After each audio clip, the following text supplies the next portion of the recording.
ఓం శ్రీ సాయిరామ్.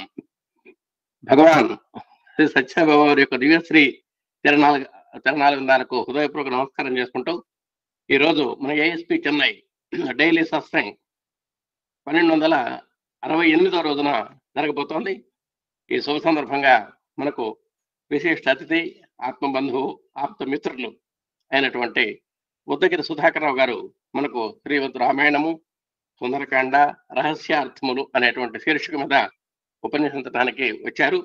ఇది 2వ ధారావాహిక కార్యక్రమం. దీంట్లో ఈ సందర్భంగా వారిని మనం సూక్ష్మంగా పరిచయం చేసుకున్నాం. డాక్టర్ ఉద్దగిరి సుధాకర్ రావు గారు అసోసియేట్ ప్రొఫెసర్ గా రిటైర్ అయ్యారు. స్థాయి సంస్థల్లో 2000 సంవత్సరాల నుంచి ఇప్పటి వరకు కూడా నిరాటంకంగా పనిచేస్తున్నారు. అలాగే వైజాగ్ ప్రధాన కేంద్రంగా ఎన్నో కీలకమైనటువంటి పదవుల్లో ఆయన ఈ సత్యసాయి ఆర్గనైజేషన్స్ లో విధులు నిర్వహించడం జరిగింది. అలాగే ఎన్నో స్టడీ సర్కిల్స్, మరి సాధనా క్యాంప్స్ నిర్వహించడంలో ఆయన మంచి దిట్ట. అలాగే ఆధ్యాత్మిక ఫ్యాకల్టీ, స్టేట్ ఆధ్యాత్మిక ఫ్యాకల్టీగా కూడా పనిచేశారు. ఎన్డబ్ల్యూసి స్టడీ సర్కిల్స్ తరఫున, మన ఏపీ తరఫున ఆయన ఎంపికై ఎన్నో పాఠ్యాంశాలు తయారు చేయడం జరిగింది. అలాగే చిన్న చిన్న సంఘటనలు కూడా చాలా చక్కగా ఆయన మృదు మధురమైనటువంటి శైలిలో రాయటం జరిగింది. అలాగే ఆధ్యాత్మిక ప్రసంగాలు ఎన్నో ఇచ్చినటువంటి మేటి వక్త అయినా. అలాగే వారి యొక్క ఆధ్యాత్మిక ప్రసంగాలు శ్రీవాణి, సాయి స్పందన అనేటువంటి పత్రికల్లో కూడా పట్టం మనందరికీ తెలుసు.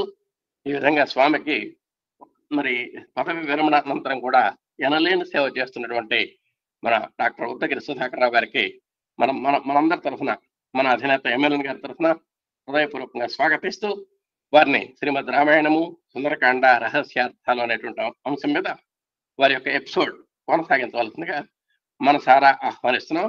ఓం శ్రీ సాయిరామ్.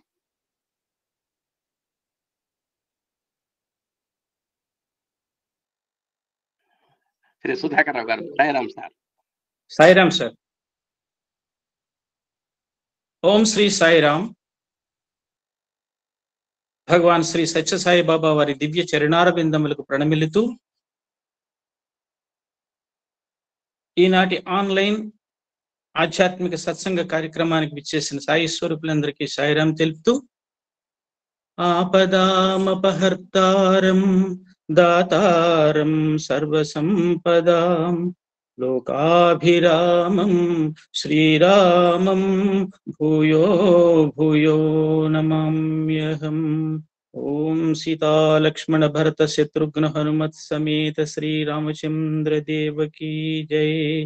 మనోజవం మారుతతుల్య వేగం జితేంద్రియం బుద్ధిమతాం వరిష్టం వాతాత్మజం వానరయూధముఖ్యం శ్రీరామదూతం శిరసా నమామి.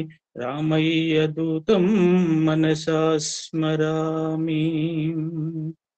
ఓం శ్రీ గణేశాయ నమః. శ్రీ సరస్వత్యై నమః. శ్రీ గురుభ్యో నమః. హరి ఓం. సాయిరామ్. గత ఎపిసోడ్లో మనం హనుమ లంకలోకి ప్రవేశించాడు, కొన్ని ప్రదేశాలు వెతికాడు, చాలా నిరాశ నిస్పృహలతో మునిగిపోయి ఉన్నాడు. సీతమ్మ ఎలా ఉంటుందని తనలో తనే ఊహించుకుని ఆ ఊహలకు ఆధారంగా ఎతకడం ప్రారంభించదాం అనుకున్నాడు. ఎందుకంటే సీతమ్మను ఆయన ఎప్పుడు చూడలేదు కాబట్టి. అలా సీతమ్మను అన్వేషిస్తూ రావణుడి యొక్క విశాలమైన ప్రధాన భవనంలోకి ప్రవేశించాడు.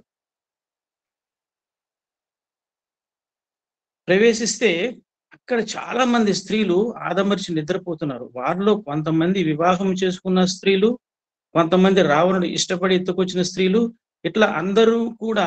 అక్కడ పాయింట్ ఏంటంటే, అక్కడ కనపడిన ప్రతి స్త్రీ కూడా ఇష్టపడి వచ్చిన వాళ్లే తప్ప రావణుడు బలాత్కారం చేస్తే వచ్చిన వాళ్ళు లేరు. అంటే రావణుడు మనం ఇష్టపడి ఎత్తుకొచ్చాడు అంటే వాళ్ళు ఇష్టపడితేనే కదా వచ్చారు. ఇక్కడ రావణుడి యొక్క పరాక్రమానికి కానీ, ఆయన సౌందర్యానికి కానీ, ఏదన్నా కానీ మొత్తానికి వాళ్ళందరూ కూడా ఇష్టపడే వచ్చారు. కానీ రావణుడు వారి ఇష్టం లేకుండా బలవంతంగా ఎత్తుకొచ్చిన స్త్రీ ఒక్కటి కూడా లేదు. అయితే అక్కడ ఇంతమంది స్త్రీలు ఆదమర్చి నిద్రపోతున్నారు. వారి మధ్యన రావణుడు ఎలా ఉన్నాడంటే, తారల మధ్య చంద్రులాగా దివ్య తేజస్సుతో వెలిగిపోతున్నాడట ఆయన. ఇంతలో ఆయనకి దూరంగా ఒక హంసతూలిక తల్పం మీద ఒక స్త్రీ పడుకునుంది. చక్కని ఆభరణాలు ధరించింది. దివ్య సౌందర్య రాశి అన్నమాట ఆవిడ. ఆవిడ్ని చూడగానే ఒక్కసారి హనుమ ఎంత ఆనందపడిపోయాడంటే ఆమె అందాన్ని, ఆభరణాలను చూసి ఎంత ఆనందపడిపోయాడంటే తన సహజమైన వానర ప్రవృత్తిని అక్కడ చూపించాడు అంటాడు వాల్మీకి. ఒక్కసారి ఎగిరి గంతు వేయడం, తన తోకను తనే ముద్దు పెట్టుకోవడం, అలా రకరకాలుగా దుమ్ముకడము, గోడలెక్కడం ఇవన్నీ చేసి ఆనందం తట్టుకోలేక ఇవన్నీ చేశాడంట. ఇది సహజమైన వానర ప్రవృత్తి చేశాడు. అక్కడ చిత్తచాంచల్యానికి లోనయ్యాడు హనుమ అని అంటాడు. అయితే హనుమ వెంటనే పునరాలోచన చేశాడు. ఒక్కసారి పశ్చాత్తాపడ్డాడు. ఏం పడ్డాడంటే, అయ్యో నేనెంత అపరాధం చేశాను, ఈమె సీత ఎలా అవుతుంది ఈవిడ? రాముడికి దూరం అయిపోయిన సీత నిద్రకి తను కూడా దూరం అయిపోతుంది కదా, తను ఎలా నిద్రపోతుంది? ఇంత అందంగా అలంకరించుకునే ఆభరణాలు ధరించి అమ్మ ఇలా పడుకుని ఉంటుందా? అందులో రావణుడి అంతఃపురంలో పడుకుని ఉంటుందా? నేను ఎంత పొరపాటు పడ్డాను అని చెప్పేసి ఒక్కసారి నిరాశ నిస్పృహలు ఆవరించి దిగాలు పడిపోతాడనమాట. అయితే ఇక్కడ వాల్మీకి అంటాడు, చాలా మంది అంటారు భక్తులకు కూడా చెడు సంకల్పాలు రావా? భక్తులకు కూడా చెడు సంకల్పాలు రావా అంటే వస్తాయట ఒక్కోసారి. ఎందుకంటే జన్మాంతర సంస్కారము వాళ్ళ కర్మ ఫలాలను బట్టి ఒక్కొక్కసారి వస్తాయి. అయితే భక్తులైన వాళ్ళు ఏం చేస్తారంటే వెంటనే వాళ్ళు అక్రమ మార్గంలో వెళ్ళిపోతున్నప్పుడు ఒక్కసారి వాళ్ళని వాళ్ళు సరి చేసుకుని బయటకు వచ్చి బాగుపడతారు. అదే సద్వర్తనులు కాకపోతే వాళ్ళు దుష్ప్రవర్తన కల వాళ్ళైతే ఆ దారిలోకి అట్రాక్ట్ అయ్యి వెళ్ళిపోయి అలాగే వాళ్ళు కంటిన్యూ అయిపోతారనమాట. కాబట్టి గతంలో ఆయన సీతమ్మను చూడలేదు కాబట్టి అలాగొచ్చినాయి. కాబట్టి గత జన్మ సంస్కారము, జన్మాంతర సంస్కారాలు ఒక్కొక్కసారి వస్తుంటాయి కానీ వాళ్ళు వెంటనే మళ్ళీ సక్రమమైన మార్గంలోకి వచ్చేస్తుంటారనమాట. ఇక్కడ 2 రకాల కేటగిరీస్ చెప్పారనమాట ఎవరో వాల్మీకి. ఎలాగంటే ఒకడు విషయాభిలాషులు, 2 విజ్ఞానవంతులు. విషయాభిలాషులు ఏం చేస్తారంటే ఈ ప్రాపంచిక వ్యామోహాలకు లోబడి అక్రమమైన మార్గంలో వెళ్ళి ఇక అందులోనే ఆనందం వెతుక్కుంటూ ఉండిపోతారు. అదే విజ్ఞానవంతులైతే ఏం చేస్తారంటే పొరపాటున పూర్వజన్మ సంస్కారం వల్ల కానీ, పూర్వజన్మ కర్మల ఫలితం వల్ల కానీ ఒకసారి అక్రమ మార్గంలోకి వెళ్ళినా సరే వెంటనే రియలైజ్ అయిపోయి పశ్చాత్తాపడి మళ్ళీ పక్కకు వచ్చేసి వాళ్ళు సక్రమమైన మార్గంలో ప్రయాణించడం మొదలు పెడతారు.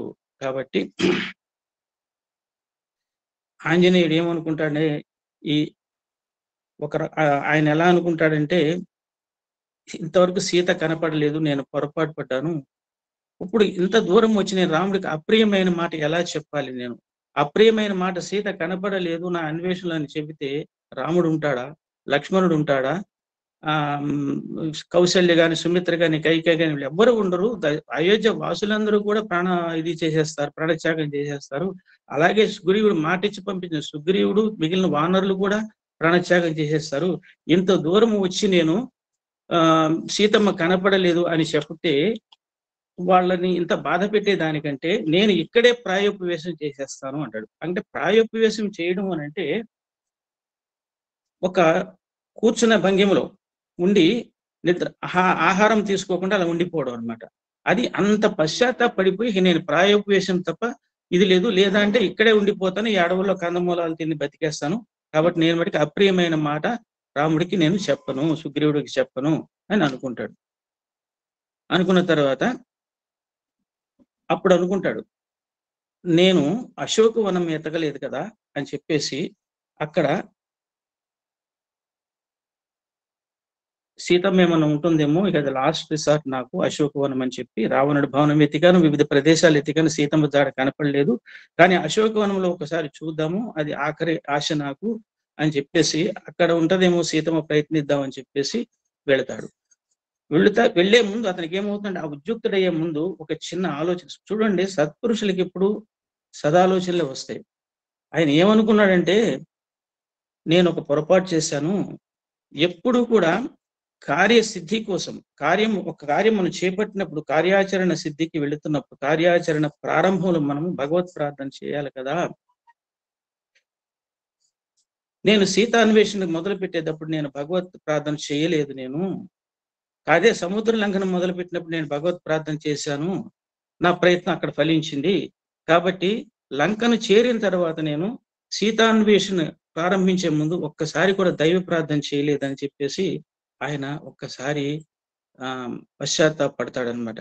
పశ్చాత్తాపడి ఎప్పుడు కూడా మనిషి ఏమవుతాడంటే తను ఏదేదో చేసేస్తానని ఆవేశం మీద ముందుకెళ్తాడు. తన యొక్క ప్రణాళిక రివర్స్ అయినప్పుడు మళ్ళీ భగవంతుడి యొక్క పాదాల మీద పడతాడనమాట. అదే జరిగింది హనుమ యొక్క విషయంలో కూడా. అప్పుడు ఆయన ఏం ప్రార్థన చేస్తాడు చూడండి. ఇది నిత్య పారాయణ శ్లోకం కింద మనం తీసుకోవాలన్నమాట దీన్ని. నమోస్తు రామాయ సలక్ష్మణాయ దేవ్యై చ తస్యై జనకాత్మజాయై నమోస్తు రుద్రేంద్ర యమానిలేభ్యో నమోస్తు చంద్రార్క మరుద్గణేభ్య. ఇక్కడ చూడండి, ఇక్కడ సముద్ర లంఘనం ప్రారంభించినప్పుడు చేసిన ప్రార్థనలో ఎక్కడ నమ అనే వాచకం రాలేదు. ఇక్కడ మరి 3 సార్లు నమో నమో నమో అని 3 సార్లు వాడంట. అంటే నమో నమో వాడడం ఏంటంటే నమః అంటే నాది కాదు అని చెప్పేసి, నా అంటే కాదు, మా అంటే నాది కాదు, ఇది నాది కాదు, ఇది రాముని కార్యము అని చెప్పేసి ఆయన భావం అన్నమాట. నమోస్తు రామాయ సలక్ష్మణాయ అంటే లక్ష్మణుడితో కూడిన రామునికి నమస్కారం అన్నాడు. అంటే అప్పుడు సీతమ్మ ఎక్కడుంది? ప్రతి పదము ఉపయోగించినప్పుడు చాలా జాగ్రత్తగా ఉంటారు మహానుభావులు. సీతమ్మ అప్పుడు లంకలో ఉంది కాబట్టి నమోస్తు రామాయ సలక్ష్మణాయ.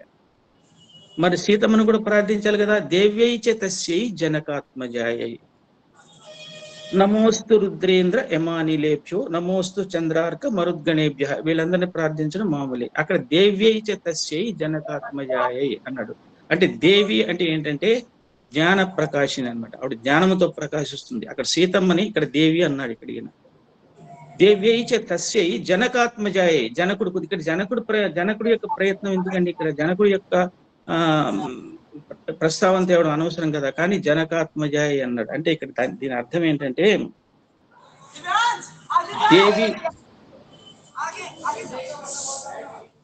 దేవి అంటే ప్రకాశము, జ్ఞానము. అమ్మ, ఈ కార్యక్రమంలో ఈ కార్యాన్ని సాధించడానికి దానికి అవసరమైన జ్ఞానాన్ని నువ్వు ప్రసాదించాలి తల్లి అని అంటూ, అయినా నేను ప్రార్థించాలి ఏంటమ్మా, చేసేది రామకార్యమే కదా, నేను ఇది యజ్ఞ కార్యమే కదా, ఇందులో నా స్వార్థం ఏమి లేదు కదా అంటూ, నువ్వు జనకుడిని కరుణించలేదేంటి? మీ తండ్రి గారు నువ్వు కరుణించలేదా? ఆయన ఏదో యజ్ఞం చేద్దామని యజ్ఞభూమిని దున్నుతున్నప్పుడు నువ్వు నాగేటి చాలు దొరికావు. అంటే నువ్వు దొరకాలని ఆయన ఏం ప్రార్థన చేయలేదు. కానీ ఆయన ఒక యజ్ఞ కార్యం చేస్తున్నప్పుడు, ఒక ప్రపంచానికి ఉపయోగపడే ఒక కార్యక్రమం చేస్తున్నప్పుడు నువ్వు ఆయన్ని ప్రార్థించకుండా నువ్వు కరుణించావు కదమ్మా, అలాగే నువ్వు నన్ను కూడా కరుణించమ్మా అని చెప్పేసి ఇలా చక్కని శ్లోకం చదివాడు అనమాట. అందుగురించి 3 సార్లు నాది కాదు, నాది కాదు, నాది కాదు, ఇది రామకార్యము, నాకు తిరుగులేదు అనుకుని సీతమ్మని ప్రార్థించాడు. ప్రార్థించి అశోకవనంలో మెల్లగా అమ్మను వెతకడానికి ప్రవేశిస్తాడనమాట.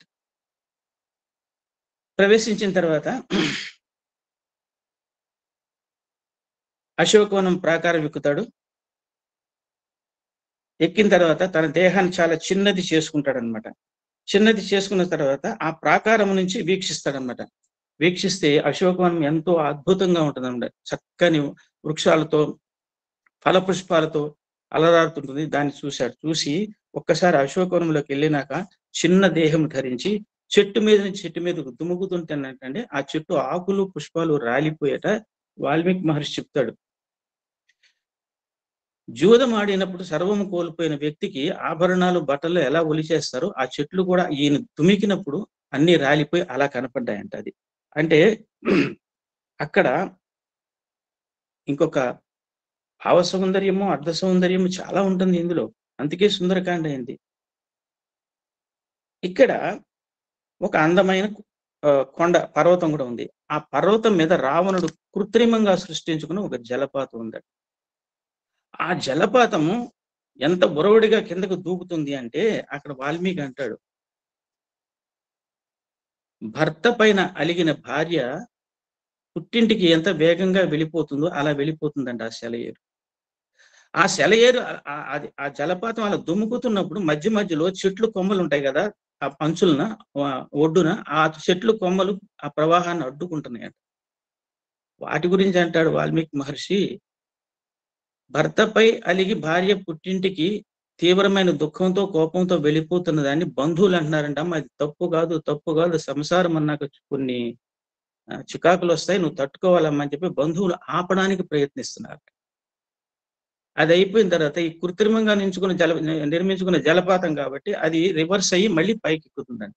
అప్పుడు అంటాడు, ముందు భర్తపై అలిగి వెళ్ళిపోతున్న భార్యలాగా ఉంది జలపాతం, తర్వాత మధ్యలో ఆపే కొమ్మలు బంధువులాగా ఆవిడ్ని సముదాయిస్తున్నారు, తప్పు పని చేస్తున్నావు ఓర్చుకొని. కానీ కొంతకాలం తర్వాత ఆవిడే రియలైజ్ అయ్యి, నా భర్త నాకు ఏదో చిన్న చిన్న మాటలు వస్తే నేను ఒక మాట పడకూడదా అని చెప్పేసి రియలైజ్ అయిపోయి మళ్ళీ వెనుకకు తిరిగి అత్తవారింటికి భర్త దగ్గరికి వస్తున్నట్టుగా అనిపించిందంట. ఎంత సుందరమైన వర్ణనో చూడండి. అంటే అటువంటి ఇప్పుడు కృత్రిమ అంతా అంటే ఇక్కడ ఎందుకు చెప్పాడంటే అటువంటి సుందర దృశ్యాలు అనేకం ఉన్నాయని ఒకటి ఉదాహరణ ఇక్కడ అన్నమాట. అక్కడ అశోకవన ప్రాకారం ఎక్కి లోపలికి దూకిన తర్వాత అక్కడ శింసుపా వృక్షం ఒకటి కనపడుతుంది. ఆ శింసుపా వృక్షం ఎక్కి దాని మీద కూర్చుంటాడు అనమాట. చిన్న బాలభవనులాగా అందులో కూర్చుని ఉంటాడు అనమాట. అప్పుడు దూరంగా చూస్తే ఏమవుతుంటే ఒక తెల్లటి భవనం, ఆ భవనంలో మొత్తం రాక్షస స్త్రీలు తిరుగుతూ ఉంటారు. వాళ్ళ మధ్యలో ఒక స్త్రీ దర్శనం అవుతుంది. అమ్మ ఈవిడే సీతమ్మ అయి ఉంటుంది అని చెప్పేసి అప్పుడు ఒక్కసారి సంతోషంగా ఉండి మరల ఒకసారి ఏమనుకుంటాడంటే, ఈవిడెవరో తపస్వినిలాగా ఉంది, దీనవదనముతో ఉంది, ఒంటి మీద ఆభరణాలు కూడా లేవు అని అనుకుని, ఈవిడ దేవకన్యలాగా ఉంది కానీ ఈవిడ దేవకన్య కాదు. ఆవిడలో అన్ని కూడా రాజవంశ స్త్రీ లక్షణాలు కనపడుతున్నాయి కాబట్టి డెఫినెట్ గా ఈ అమ్మ శ్రీరామచంద్రుని యొక్క ధర్మపత్ని సీతమ్మ అయి ఉంటుంది అనుకుని, ఏ ఆభరణాలైతే రావణుడు ఎత్తుకొచ్చినప్పుడు కిందకి వదిలిందో ఆ ఆభరణాలన్నీ చూపించాడట రాముడికి బయలుదేరినప్పుడు. ఆ ఆభరణాలు ఒక్కటి కూడా ఈవిడ దేహం మీద లేవు. అయితే ఆవిడ దేహం మీద ఏ ఆభరణాలు లేవు, కానీ కొన్ని ఆభరణాలు అక్కడ చెట్లు కొమ్మలకు తగిలించున్నాయంట. అవి చాలా కాలం నుంచి వాడకపోవడం వల్ల మట్టి పట్టినట్టుగా ఉన్నాయి. ఆ ఆభరణాలు ఏంటో చెవి జుమ్ముకాలు, ఏదో కడియాలు, దండ కడియాలు, ఇటువంటివి అవి ఉంటాయి అనమాట. నాకు ఆ ఆభరణాలు గతంలో ధరించిన ఆనవాళ్ళు సీతమ్మ శరీరం మీద కనపడతాయి కదా, ఆ కనపడుతున్నాయట. కానీ అదే ఆ గుర్తులకి తగ్గట్టుగా చెట్లు కొమ్మల మీద వేలాడే ఆభరణాలు కూడా అదే నమూనాలు ఉండడం వల్ల ఈవిడ తప్పక నా తల్లి సీతమ్మే అయి ఉంటుంది. అయితే ఏ నగలైతే రావణుడు ఎత్తుకొచ్చినప్పుడు ఆవిడ మూటగట్టి కిందకు వదిలిందో తన చీరలో కొంత భాగం చించింది, ఎర్రటి వస్త్రం అనమాట అది. ఆ వస్త్రం కూడా ఇక్కడ చీరలో లేదట. చీర కొంగులు కొంత కట్ అయినట్టు ఉందన్నమాట. దీన్ని బట్టి అతను ఏమనుకున్నాడంటే, అంటే ఎంత సునిశ్చిత ప్రజ్ఞ చూడండి.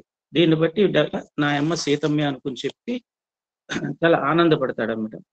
ఆనందపడిన తర్వాత అక్కడ వాల్మీకి చక్కగా వర్ణిస్తాడనమాట ఆవిడ్ని, సీతమ్మని.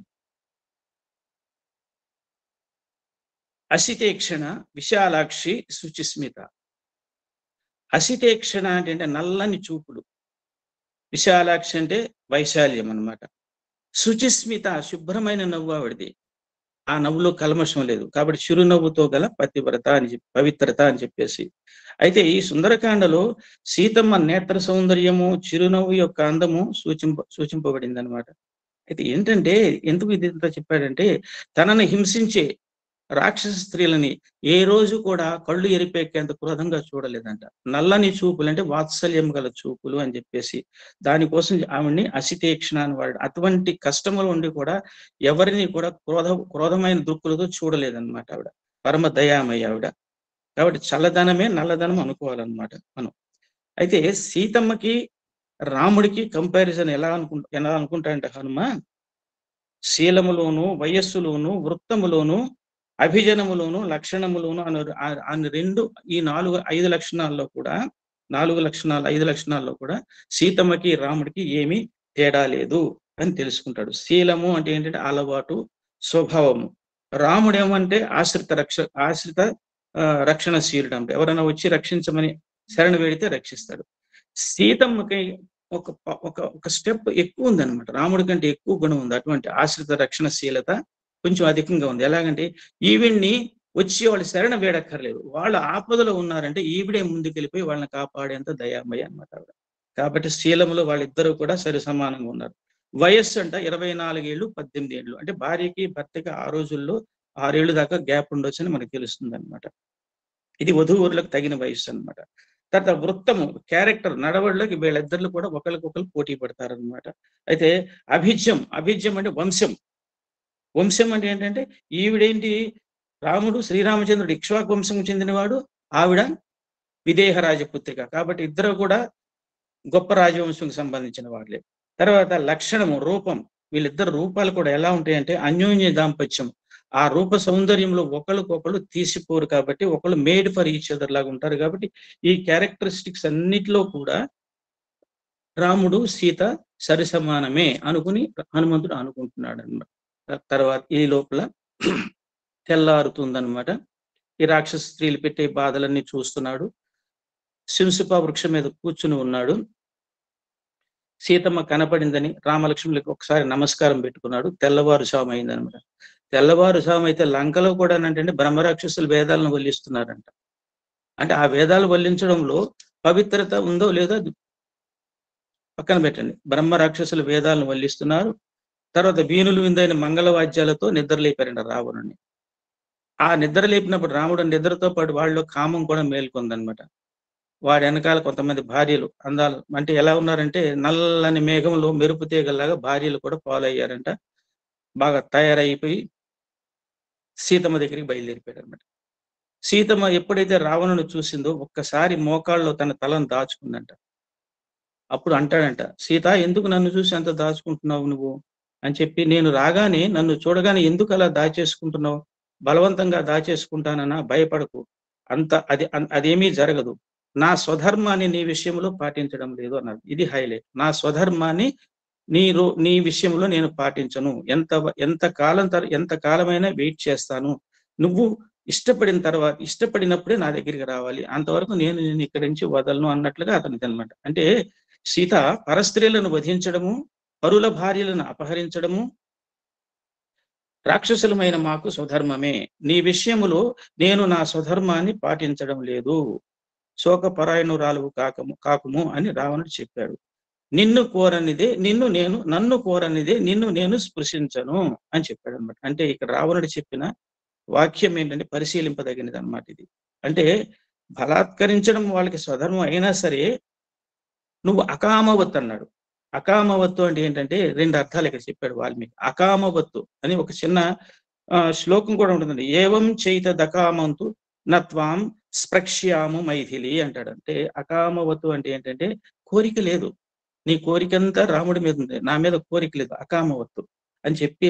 అంటే కామం అంటే కోరిక లేదు అని చెప్పేసి అకామవత్తు. అకామవత్ అని ఇంకొక అర్థం కూడా. అంటే విష్ణువు, కామం కోరిక. అంటే నువ్వు విష్ణువు నందు శ్రీరాముని మందే మనసు పెట్టుకుని ఉన్నావు కాబట్టి ఎప్పటికైతే ఆ మనసుని నా మీద మరలించుతావో అప్పటి వరకు నేను స్పృశించను అని చెప్పి ఈ అకామవతికి 2 అర్థాలు అన్నమాట. కోరిక లేనిది, అంటే విష్ణువు మీదే ధ్యాస పెట్టుకుని బ్రతుకుతున్నది అని చెప్పేసి. అప్పుడు ఆవిడ ఏం చేస్తుందంటే రావణుడు బాధపడలేక ఒక గడ్డి పరకని తన మధ్యన పెట్టుకుంటుందండి. ఇంకా సీతమ్మ ఏం చేస్తారు, ఇక నేను నోరు విప్పి మాట్లాడాలి, వీడు రోజు రోజుకి పేటరేగిపోతున్నాడు, వీడికి ఎక్కడో చోట నేను బ్రేక్ వేయాలని చెప్పేసి మనసులో గట్టిగా నిర్ణయించుకుంది ఆవిడ. నిర్ణయించుకున్న తర్వాత ఒక గడ్డి పరకను మధ్యలో పెట్టినాను. అంటే ఆ తర్వాత ఆమె ఏం మాట్లాడిందో తర్వాత చెప్తాను నేను.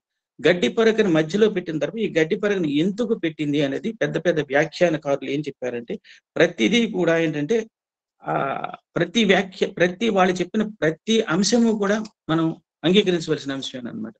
ఏంటంటే ఆంజనేయుడు ఏం చేస్తున్నాడంటే చెట్లు ఆకుల మధ్యన చక్కగా ఇవంతా అబ్జర్వ్ చేస్తూనే ఉన్నాడు. సీతమ్మ మాట్లాడే మాటలు కూడా వింటాడు. కాబట్టి సీతమ్మ మాట్లాడడానికి ఉద్యుక్తురాలైందని చెప్పి ఆవిడ భాషణం వినడానికి ఆంజనేయుడు కూడా పరమ సంతోషంగా ఎదురు చూస్తూ ఉంటాడు అనమాట. అప్పుడు మొట్టమొదటి పాయింట్ ఏంటంటే గడ్డి పరకను పెట్టుకోవడం వల్ల తృణమంతరతః కృత్వ ప్రత్యువాచక సుచిస్మిత అని చెప్తాడు. అంటే సుచిస్మిత గడ్డి పరక దుఃఖార్తురాలు తపస్విని మహాపతివ్రత అయిన సీత రాముని మనసులో స్మరిస్తూ ఒక గడ్డి పరకను మధ్యలో ఉంచి దుఃఖిస్తూ చిరునవ్వుతూ బదులు ఇలా పలికింది. ఇంకా పలకలేదు. అంటే ఆవిడ ఉద్దేశం గడ్డి పరకను ఎందుకు మధ్యలో పెట్టింది అని అంటే, రావణునితో ముఖాముఖి మాట్లాడడం మహాపతివ్రత అయిన సీతమ్మకు ఇష్టం లేదు. అందుచేత మధ్యలో గడ్డి పరక నుంచింది. రాజవంశ స్త్రీలు ఎప్పుడు కూడానండి ఎవరితో మాట్లాడాలన్నప్పుడు ఒక చంటి బిడ్డను పక్కన పెట్టుకొని పరదా వేసుకుని మాట్లాడతారు అన్నమాట. కాబట్టి ఒక గడ్డి పరకని అడ్డంగా పెట్టుకుంది ఆవిడకి. అంత సౌకర్యం అప్పుడు లేదు కాబట్టి. అంటే పతివ్రతలు కాబట్టి పరపురుషుడితో మాట్లాడకూడదు అనుకుని మధ్యలో ఒక ఇది పెట్టుకుంటారనమాట. రాముని నిందించి స్వయంగా గొప్పలు చాటుకున్న రావణుని అప్పటిదాకా ఏం చేస్తున్నాడు? ఎక్కడో అడవుల్లో పెట్టి తిరుగుతున్నాడు, నార వస్త్రాలు కట్టుకుని తిరుగుతున్నాడు. ఆడు ఎప్పుడు వచ్చేది, నేను ఎప్పుడు రక్షించేది? వాడు నోటికొచ్చినట్టు ప్రేలాపన చేయడం వల్ల రాముని నిందించడం వల్ల ఏమని చెప్తుందంటే, నువ్వు రాముని నిందించి స్వయంగా గొప్పలు చాటుకున్న రావణుని తృణప్రాయంగా చూసిందనమాట. అవరే నువ్వు నా రాముడు ఎక్కడా, నువ్వెక్కడా అని తృణప్రాయంగా చూసిందనమాట. తర్వాత ఐశ్వర్యాలను భోగాలను వర్ణిస్తున్నాడు. నాకు అంత ఉంది, ఇంత ఉంది, నేను వాళ్ళని జయించాను, వీళ్ళని జయించాను, వాడు గొప్పలు చెప్పి భోగాలు అనుభవించని చెప్పడం వల్ల నీ ఐశ్వర్యాలు భోగాలు నీ పరాక్రమము నా రాముడు ముందు గడ్డి పరకతో సమానరా అని చెప్పేసి చెప్పింది అనమాట. అలాగే రాముడే తనకు ప్రాణం, రాముడే తనకు సర్వస్వం, అవసరమైతే రాముని కోసం ప్రాణాలని తృణప్రాయంగా అర్పించుతానని ఒక ఉద్దేశం అనమాట అని చెప్తూ, ఓరి మూర్ఖుడా, అనవసరంగా నా ముందు పేలుతున్నావు. నా ముందు నిలిచే యోగ్యత అర్హత గడ్డిపోచకైనా ఉందేమో గాని నీకు మాత్రం లేదు అని భావిస్తూ గడ్డి పరకను మధ్యలో ఉంచింది. అయితే గడ్డిపోచను తగలబెట్టడానికి ఏమాత్రము ప్రయాస అక్కర్లేదన్నమాట, ఏమాత్రం శ్రమ అక్కర్లేదు. కాబట్టి గడ్డిపోచ లాంటి నీలాంటి రావణుని వధించడానికి, గడ్డిపోచ లాంటి రావణుని వధించడానికి రాముడు అంతగా శ్రమించిన అవసరం లేదురా అని చెప్పేసిందండి సీతమ్మ. అలాగే గతంలో కూడా రాముడు, తర్వాత చెప్పుకుంటాం, గతంలో కూడా రాముడు ఒక గడ్డి పరకను బ్రహ్మాస్త్రంలాగా ప్రయోగించి కాకాసురుడైన రాక్షసుని చంపడం నెక్స్ట్ సెషన్ లో వస్తుంది అనమాట. అది ఈ విధంగా ఏంటంటే ప్రత్యువాచ సుషస్మిత ఇవన్నీ కూడా ఆవిడ ఈ భావాలతో గడ్డి పరకను మధ్యలో పెట్టుకుని అప్పుడు చిన్న చిరునవ్వుని చిందించి మాట్లాడడానికి ఉపక్రమిస్తుంది అనమాట. అది ఏంటి మాట్లాడుతుంది ఇక్కడ? భావ సౌందర్యం ఏమిటి, ఈ చిరునవ్వు వెనకాల అంతరార్థం ఏమిటి అనేది, అసాధ్యమైన కార్యాన్ని సాధించగలమని ఎవరైనా ప్రగల్భాలు పలికినప్పుడు వాళ్ళ యొక్క అజ్ఞతకు, అంటే వాళ్ళ యొక్క అవివేకానికి నవ్వు వస్తుంది అనమాట. వీడు వాగే వాగుడు ఏంటని అనుకుంటాం కదా, అలాగే రావణుడు వాగిన వాగుడికి ఆవిడికి నవ్వు వచ్చింది అనమాట. తర్వాత వీరుడునని చెప్పుకుంటున్న రావణుడు ఈ నీచ కార్యము ద్వారా నవ్వుల పాలు అవుతావని చెప్పడానికి, ఈ నీచ కార్యం నువ్వు చేస్తున్నావు, నువ్వు నవ్వుల పాలు అవుతావని చెప్పడానికే సీతమ్మ చిన్న స్మైల్ చేసింది అనమాట. అలాగే ఇంకా రావణుని కూడా చిన్నపిల్లలు ఒక అర్ధరహిత ప్రలాపన చేస్తున్నాడు వీడు అని చెప్పి అర్ధరహిత ప్రలాపన చేసినప్పుడు చిన్నాళ్ళు పెద్ద కౌరులు చెప్తున్నాడు, పెద్దలు నవ్వుకున్నట్లుగానే సీతమ్మ నవ్విందని. తర్వాత చిరునవ్వు ఎందుకు వచ్చిందంటే అసలు పాయింట్, తన విధికి ఒక వైపును దుఃఖిస్తూ రావణుడి యొక్క అజ్ఞానానికి మరి ఒక పక్కన ఇదవుతూ ఈ రెండింటి మిశ్రమే, సుఖ దుఃఖాల మిశ్రమమే ఆవిడికి ఒక చిరునవ్వు వచ్చింది అనమాట. ఆవిడ అజ్ఞానంకి వచ్చింది, తన ఈ పరిస్థితి నాకు వచ్చింది కదా అని చెప్పేసి ఈ రెండింటి మీద చిన్న మనం కూడా చూడండి, కష్టంలో ఒకసారి చిన్న స్మైల్ చేసుకుంటాం జనరల్ గా మనం కూడా. ఈ విధంగా సీతమ్మ గడ్డి పరకను పెట్టడంలో ఇంత ఉంది. ఇప్పుడు సీతమ్మ మాట్లాడుతుంది. ఏమని మాట్లాడుతుంది? నా నుండి నీ మనసును మరలింపము, నివర్తయ మనోమత్త స్వజనే క్రియతాం మనః అని ఒకటే మాట చెప్తుంది. అంటే నా నుండి నీ మనసును మరలించుకోరావణ, పరుని భార్యను అనుభవించాలని కోరిక కలిగినప్పుడు ఒక్కసారి నీ విషయంలో కూడా ఆలోచించుకో. నీ భార్యను ఎవడైనా తీసుకెళ్తే నీకెంత బాధ కలుగుతుందో అంత బాధ రాముడికి కలగదా అని చెప్తుంది. అంటే పరుల భార్యను చెరబట్టినప్పుడు ఆ భర్త యొక్క బాధను ఒక్కసారి ఊహించుకో. నీ విషయంలో జరిగితే ఎలా ఉంటుందో నువ్వు ఊహించుకో, దాంట్లో పరకాయ ప్రవేశం చేయ ఆ విషయంలోకి నువ్వు అని చెప్పేసి అని, నీకు బుద్ధి చెప్పే మంచి వాళ్ళు ధర్మాత్మలు ఈ లంకలో లేరా అంటే, నీకు బుద్ధి చెప్పే వాళ్ళు లేరా అంటే ఇండైరెక్ట్ ఏముంది, నువ్వు బుద్ధిహీనుడు రా, నువ్వు చేసిన పని తప్పు, నీకు ఇక్కడ ధర్మాత్మలు ఎవరు కూడా నీకు బుద్ధిని చెప్పట్లేదు, కాబట్టి ధర్మాత్మలు అనేవారు ఈ లంకానగరంలో లేరా అని చెప్పేసి ఇంకొక మాట మాట్లాడుతుంది అనమాట. అయితే అసలు ఉన్నారా లేరా అని ధ్వజం ఎత్తింది సీతమ్మ. అయితే ఉన్నా సరే ఇక్కడ హనుమంతుడికి కూడా తగులుతుంది ఈ మాట. ధర్మాత్మలు అనేవాళ్ళు వాళ్ళు ధర్మముగా ఉంటే సరిపోదు. అధర్మ కార్యక్రమాలు జరిగినప్పుడు వాళ్ళు వాటికి నివారణ ఉపాయాలు కనుక్కోవాలి. అవసరమైతే వాళ్ళు కార్యరంగంలోకి దూకాలి. కాబట్టి ధర్మాత్ముడు అనేవాడు వాళ్ళు ధర్మబద్ధంగా చెల్లించినంత మాత్రాన ఇది లేదు. వాళ్ళు కూడా అధర్మ కార్యక్రమాలు జరిగినప్పుడు వాళ్ళు ఏ విధంగా దాన్ని నిర్మూలించాలని చెప్పేసి కూడా ప్రయత్నం చేయాలి అని చెప్తే ఈ హనుమకు కూడా ఒక ఇది కలుగుతుందనమాట. కానీ తొందరపడి ఆ చెట్టు మీద దూకాడు అనుకోండి, పరిస్థితి తారుమారైపోతుంది అనమాట అని చెప్పేసి రావణ కొంతకాలం తర్వాత నీ పుర ప్రజలందరూ అనుకుంటారు మన అదృష్టం కొంది వీడు మరణించాడు అని చెప్పి అందరూ సంతోషపడతారు తప్ప అటువంటి సిచ్యుయేషన్ నువ్వు తెచ్చుకోకు అని చెప్పేసి సూర్యుని నుండి సూర్యరశ్మిని వేరు చేయగలవా నువ్వు, కాబట్టి కొద్ది కాలాల పాటు పచ్చగా ఉండాలి అంటే నేను ఒక ఉపాయం చెప్తాను నీకు. నేను ఎంత చక్కగా చెప్తా చూడండి. ఇక్కడ రామునితో సఖ్యము చేసుకుంటుంది.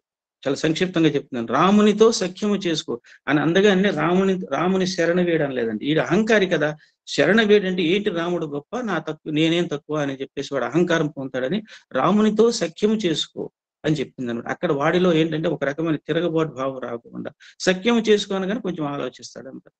సఖ్యము చేసుకోవాలి ఏంటంటే సఖ్యం ఎప్పుడు కూడా సమవుజ్యుల మధ్యనే అవుతుంది.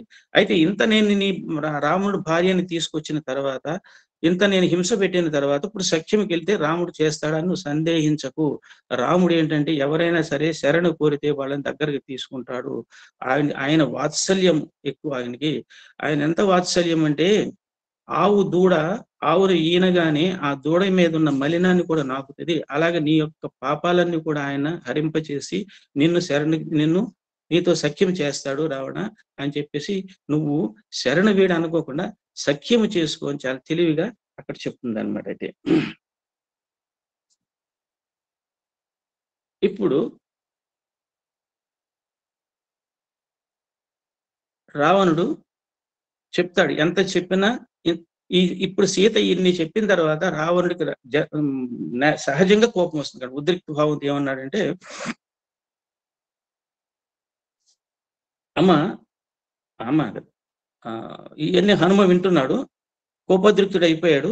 ఇంకేంటి ఆల్మోస్ట్ ఒక స్టేజ్లో ఎలా వచ్చాడంటే సీతమ్మను వధించుదామన్నంత ఇదిగా వచ్చి అక్కడ రాక్షస స్త్రీలను ఉద్దేశించి అంటాడు, ఇది పడక గదికి వస్తుందా పాకశాలకు వెళ్తుందా? పాకశాల కంటే వంటశాలకు తీసుకెళ్లి దీన్ని ముక్కల కింద నరికేసి మీరందరూ భోజనం చేయండి అన్నట్టుగా చెప్తాడు అనమాట. పడక గదిక పాకశాలక నువ్వు అని చెప్పి రాక్షస స్త్రీలతో చెప్తాడు. సామధాన భేద దండోపాయాలు ఉపయోగించైనా సరే దీన్ని సీతమ్మని, అంటే వాడి భాషలో దీన్ని అనమాట, సీతమ్మని నా వశం చేయండి. సీతమ్మ ఎప్పుడైతే నా వశం అవుతుందో నేను అప్పుడే పరవశం చెందుతాను. ఇది మీకు ఈ కార్యక్రమం మీకు అప్పచెప్తున్నా అని చెప్పేసి అని అంటాడు. ఇంకా నీ మనసు ఆ దరిద్రుడి మీదే ఉంది. అంటే రాముడు వనవాసాలు పడి తిరుగుతున్నాడు, కందమూలాలు తిని బ్రతుకుతున్నాడు. వాడు ఎప్పుడు వస్తాడు, నిన్ను ఎప్పుడు కాపాడతాడు. కాబట్టి ఈ జానకిని నాదయ్యేటట్లు చూడండి. ఇక్కడ సామ దాన భేద దండోపాయాలు అంటే ఏంటంటే 4 కూడా ఎలా ఉంటాయంటే సామము, దానము, భేదము, దండోపాయం. సామము అంటే ఏంటంటే చాలా శాంత వచనాలతో చెప్పడం. దానము అంటే ఏదో ఒకటి ఆశ పెట్టడం. ఇప్పుడు చిన్నపిల్లాడు చూడండి, సరిగ్గా చదవట్లేదని జాగ్రత్తగా చదువుకొని ఆయన భవిష్యత్తు బాగుంటుందని చెప్పడం సామం. వాడు ఇంకా వినకపోతే ఏం చేస్తాడంటే ఒక చాక్లెట్, బిస్కెట్ ప్యాకెట్ కొనిస్తాం, అది దానము. ఆడు అప్పటికి వినకపోతే భేదం ఒకటి వాయిస్తాం. భేదం అంటే ఏంటంటే నువ్వు కానీ బాగా చదవకపోతే ఈ బిస్కెట్ ప్యాకెట్లన్నీ అక్కకి ఇస్తానని చెప్పడం భేదోపాయం అనమాట. దండోపాయం అంటే ఈ 3 కూడా పని చేయనప్పుడు కొట్టడం. ఈ విధంగా ఏది ఉపయోగిస్తారో తెలియదు. సీతమ్మటికి నా వశం అవ్వాలి, నేను పరవశం చెందాలి అని చెప్పేసి కోపోద్రిక్తుడైపోతాడు. ఇక రావణుడు ఏ పరిస్థితిలో ఖడ్గం దూసి సీతనేమన్నా ఖండించుతాడేమో అని చెప్పేసి ఇక్కడ ఒక మహాసాధ్వి అని రాక్షస స్త్రీ అయినా సరే ధాన్యమాలి అని ఒక స్త్రీ, ఆవిడ చిన్న భార్య అంటారు, కొన్ని చోట్ల మండోదరి అంటారు. ఏదన్నా కానీ పరిస్థితిని చక్కదిద్ది సీతమ్మ ప్రాణాలు కుదుటపడేటట్టు చేస్తాడు. ఆ ధాన్యమాలు వచ్చి, నాథ అసలు నువ్వేమిటి ఆ మానవ స్త్రీ ఎంటపడ్డం ఏంటి? అయినా మానవ స్త్రీ ప్రేమించిన స్త్రీ సుఖపెడుతుంది కానీ ఆవిడేమో నిన్ను నిరాకరిస్తున్నప్పుడు నువ్వు దానితో ఏమి సుఖపెడతావు? ఇంత దేవకన్యం లాంటి భార్యలు మేము ఉన్నాం, పక్కన నేనున్నాను పట్టపురాణ్ణి, నువ్వు మమ్మల్ని మాతో సుఖించు నువ్వు కదా.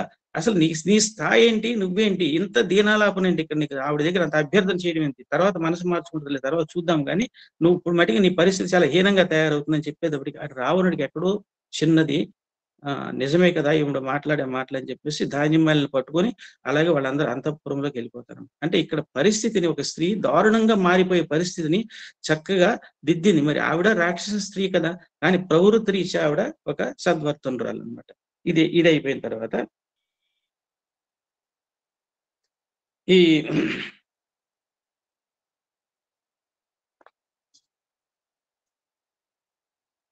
ఇంకా రాక్షస స్త్రీలు చెప్పాడు కదా! సామధాన భేద దండోపాయాలు ఉపయోగించి సీతను ఎట్లైనా సరే నా వశమయ్యేటట్టు చేయాలి. లేకపోతే మీకు మూడుతుంది అని చెప్పాడు కదా!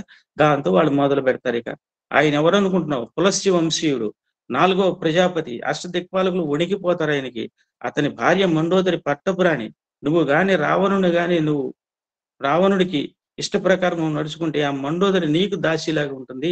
అసలు ప్రపంచంలో లేని భోగాలన్నీ నువ్వు అనుభవించొచ్చు అని చెప్పేసి రాక్షస స్త్రీలు ఎంతో హితబోధ చేస్తారు, దారుణంగా హింసిస్తారు. ఇవన్నీ కూడా హనుమ పైనుంచి చూస్తూనే చాలా బాధపడుతుంటాడు. రాముడు రాజ్యభ్రష్టుడు, అతన్ని మరిచిపో అని చెప్పేసి చెప్తే సీత ఒక మాట అంటుంది. రాముడు రాజ్యభ్రష్టుడు కావచ్చు, దీనుడు కావచ్చు, కానీ ఆయన నా భర్త. నా భర్తే నాకు ప్రభువు అని చెప్పి అరుంధతి వశిష్ఠుని ఎలాగ అనుసరించిందో, శచీదేవి ఇంద్రుని ఎలా అనుసరించిందో, దమయంతి రాముణ్ణి దమయంతి నలుణ్ణి ఎలా అనుసరించిందో అలాగే నేను రాముణ్ణి అనుసరిస్తా అని చెప్తే, మీరు నాకు హితబోధ చేయకండి అని చెప్తున్నా. అయినా ఆవిడ మీద ఇప్పుడు ఇందాక చెప్పారు కదా ఆవిడ అది అసితేక్షణ అని చల్లని చూపులు కలదని. ఎప్పుడు ఎవరి మీద ద్వేషభావంతో మాట్లాడలేదు. రావణుడితో మాట్లాడినప్పుడు కూడా చిన్న చిరునవ్వునే చిందించిందనమాట. అప్పుడు రాక్షసాంగలు ఏం చేశారంటే క్రోధంతో ఊగిపోయారనమాట వాళ్ళు. ఇంక ఊగిపోయి ఏం చెప్తారంటే ఇంకా వాళ్ళు వాటాలేసుకుంటారు. నిన్ను చంపేస్తాం, నిన్ను ఖండాల కింద నరుకుతాం, గుండె ఒకళ్ళు తింటాం, కాళ్ళు ఒకళ్ళు తింటాం, రెక్కలు ఒకళ్ళు తింటాం. ఏదో ఇలా భాగాలు కూడా పంచుకుంటారనమాట. అప్పుడు చెట్టుపై నుంచి ఇదంతా కూడా హనుమ శింసుప వృక్షం నుంచి చూస్తూనే ఉన్నాడు. చూస్తుంటే ఈ లోపల ఏం జరిగిందంటే ఒక అద్భుతమైన ఒక ధాన్యమాలి, ఒక పరమసాధ్వి, ఇంకొక స్త్రీ త్రిజట, విభీషణుడు కూతురు. ఆవిడ ఏం చేసిందంటే ఈ దరిద్రం అంతా చూడడం దేనికని చెప్పేసి ఆవిడ ఇక్కడే ఉంది. సీతమ్మ దగ్గరే కాపలాదారుగా ఉన్నా సరే విభీషణుడు కుమార్తె. విభీషణుడు లాంటిదే ఆవిడ కూడా. హాయిగా నిద్రపోతూ ఉంటది అనమాట. ఈ గలాటాకి ఏం చేస్తుందంటే ఆవిడ లెగిస్తుంట. లేచిన తర్వాత వీళ్ళని తిడుతుంది. ఆగండి దుష్టులారా, మీరు ఏం చేస్తున్నారో మీకు అర్థం కావట్లేదు. నాకు రాత్రి ఒక కల వచ్చింది. ఆ కలలో నేను మొత్తం లంకా నాశనం అంతా చూశాను. ఎవ్వరు మీరు ఉండరు. ఆ కల ఏంటో నేను చెప్తాను వినండి. తర్వాత నేను చెప్పినట్టు మీరు చేయండి. రాముడు సీత జనక మహారాజు కుమార్తె ఈవిడ, దశరథ మహారాజు కోడలు. 14,000 మంది రాక్షసులు జనస్థానంలో ఒంటి చేతితో చంపేసిన రాముని యొక్క భార్య ఈవిడ. కాబట్టి ఈ రాముడికి జయము కలుగుతుంది, రాక్షసుడికి వినాశనం కలుగుతుందని నా స్వప్నం వృత్తాంతంతో మీకు చెప్తాను. ఆ స్వప్నంలో రాముడు ఏనుగు దంతముతో చెక్కిన పల్లకీలో 1000 రాజహంసలు మోస్తుండగా శ్వేత ధవళ వస్త్రాలు ధరించి, ధవళ మాలలు ధరించి లక్ష్మణ సమేతంగా వచ్చాడు. సీతమ్మ అప్పుడు ఒక పర్వతం మీద కూర్చుంది. ఆవిడ కూడా చక్కగా తెల్లని వస్త్రాలు ధరించింది. రాముడు వచ్చి చక్కగా ఆ పల్లకీలో ఆవిడని ఎత్తుకొచ్చి తీసుకెళ్లి మళ్ళీ తర్వాత పుష్పక విమానం దగ్గరికి వెళ్ళి ఆ పుష్పక విమానంలో సీత, లక్ష్మణుడు, రాముడు కలిసి ఉత్తర దిక్కుగా ప్రయాణమై వెళ్ళిపోయారు అని చెప్పి, ఇంకా రావణుడి పరిస్థితి ఎలా ఉందంటే నా కల్లో ఎర్రని వస్త్రాలు ధరించాడు, నూనె తాగి మత్తులో జోగుతున్నాడంట, తర్వాత కింద పడి డొల్లుతున్నాడంట, గన్నేరు పూల మాలలు ధరించి ఉన్నాడంట. ఇదంతా ఆవిడ కళ అంటే నిజము ఆవిడకి ముందు సాక్షాత్కరించింది అనమాట. ముండిత శిరస్సు మీద జుట్టు లేదు, ఖండిత భుజాలు లేవంట. ఆ గాడిద మీద ఊరేగుతుంటే ఒక స్త్రీ ఆయన ఈడ్చుకుంటూ పోతుందంట. ఇంత దారుణంగా ఉన్నాడు. వాడి కొడుకుల పరిస్థితి అలాగే ఉంది, అందరి పరిస్థితి మొత్తం లంకలో ఉన్న వానరుల పరిస్థితి కూడా అలాగే ఉంది. ఇక విభీషణుడు ఎలా ఉన్నాడయ్యా అంటే విభీషణుడు చక్కగా శ్వేత దస్త్రాలు ధరించి శ్వేత ఛత్రం కింద కూర్చుని మహారాజులా వెలిగిపోతున్నాడంట ఆయన. కాబట్టి నాకు ఈ కళ ఏమనిపిస్తుందంటే ఇంత కళలో కూడా ఒక వానరుడు లంకని శుభ్రంగా తగలబెట్టేశాడు. మొత్తం రాక్షసులు పోయారు. భవనాలు గాని, వనాలు గాని అన్నీ ధ్వంసం అయిపోయినాయి. కాబట్టి మీరు జాగ్రత్తగా ఉండండి. రేపొద్దున రాముడు జయించిన తర్వాత చూడండి మీ లిస్ట్‌లో మీరందరూ ఉంటారు. రాముడు జయించి లంకని జయించిన తర్వాత వెళ్ళిపోయేటప్పుడు మీ అందరికీ ఒక పనిష్మెంట్ ఇస్తుంది సీతమ్మ. కాబట్టి ఆవిడ పరిస్థితి ఇది. కాబట్టి ఇంకొకటి మీరు గమనించండి, సీతమ్మకి ఎడమ కన్ను, ఎడమ భుజ, ఎడమ తొడ కూడా ఉదురుతున్నాయి. మీరు గమనించారో లేదో అని చెప్పి మీరు చాలా జాగ్రత్తగా ఉండండి అని వాళ్ళలో ఒక భయాందోళనలు కలిగించేటప్పటికి ఒక్కసారి వాళ్ళేంటంటే మారిపోయారనమాట. మనకెందుకొచ్చింది ఈ బాధ అంతా అని చెప్పేసి. అయితే అక్కడ వాల్మీకి చెప్తాడు, తెల్లవారుజామున వచ్చిన కల నిజమవుతుంది, నిజమవుతుంది ఏంటనంటే తెల్లవారుజామున అంటే ఇంకా తెల్లవారుజామున అంటే చీకటి వెనక్కి పోయి వెలుగు కాంతి రేఖలు ముందుకొచ్చే టైం సంధికాలం అన్నమాట. కాబట్టి సీతమ్మ యొక్క ఆహ్, ఆహ్, జీవితంలో కూడా కష్టాలు తొలగిపోయి సుఖాలు రాకపోతున్నాయి అనేది దానికి తెల్లవారుజామున వచ్చిన కలకి ఉదాహరణ. కాబట్టి మీరందరూ కూడా జాగ్రత్తగా ఉండండి అని చెప్పేసి అక్కడ చూడండి పింగళ పక్షి అని ఉంది. అది చూసి హనుమాన్ చూసింది. ఒక వికృతమైన పింగళ పక్షిలాగా ఉన్నాడు ఆయన దానికి కనబడి. ఈ పింగళ పక్షి కూడా ఇదంతా నిజమే, ఇదంతా నిజమే అని చెబుతుంది. మీరు చూసారా అని చెప్పిస్తే, ఆ పింగళ పక్షి హనుమంతుడు అనుకోవాలి మనము అని చెప్పేస్తుందనమాట. అయితే హనుమంతుడు అశోకవనంలో ప్రవేశించిన తర్వాత 2 భయంకర సన్నివేశాలు ఏంటంటే, రావణుడు వధించడానికి ఉద్యుక్తుడైనప్పుడు ధాన్యమాలిని కాపాడడం. ఇక్కడ త్రిజటా స్వప్నం. అంటే త్రిజట వృత్తిరీత్యా, జాతిరీత్యా రాక్షసే. కానీ ప్రవృత్తి రీత్యా మటికి ఆవిడ సద్వర్తనురాలనమాట. కాబట్టి ఎప్పుడు కూడా ఆవిడ ప్రవృత్తిని నమ్ముకుంది కాబట్టి వృత్తిని నమ్ముకోలేదు. అంటే ఏది ధర్మము, ఏది అధర్మము విభీషణుడి కూతురు కాబట్టి ఆవిడకి తెలుసు. అక్కడ ధాన్యమాలిని, ఇక్కడ త్రిజట మొత్తం సీతమ్మకి ప్రాణాలు పోకుండా కాపాడారనమాట. అయితే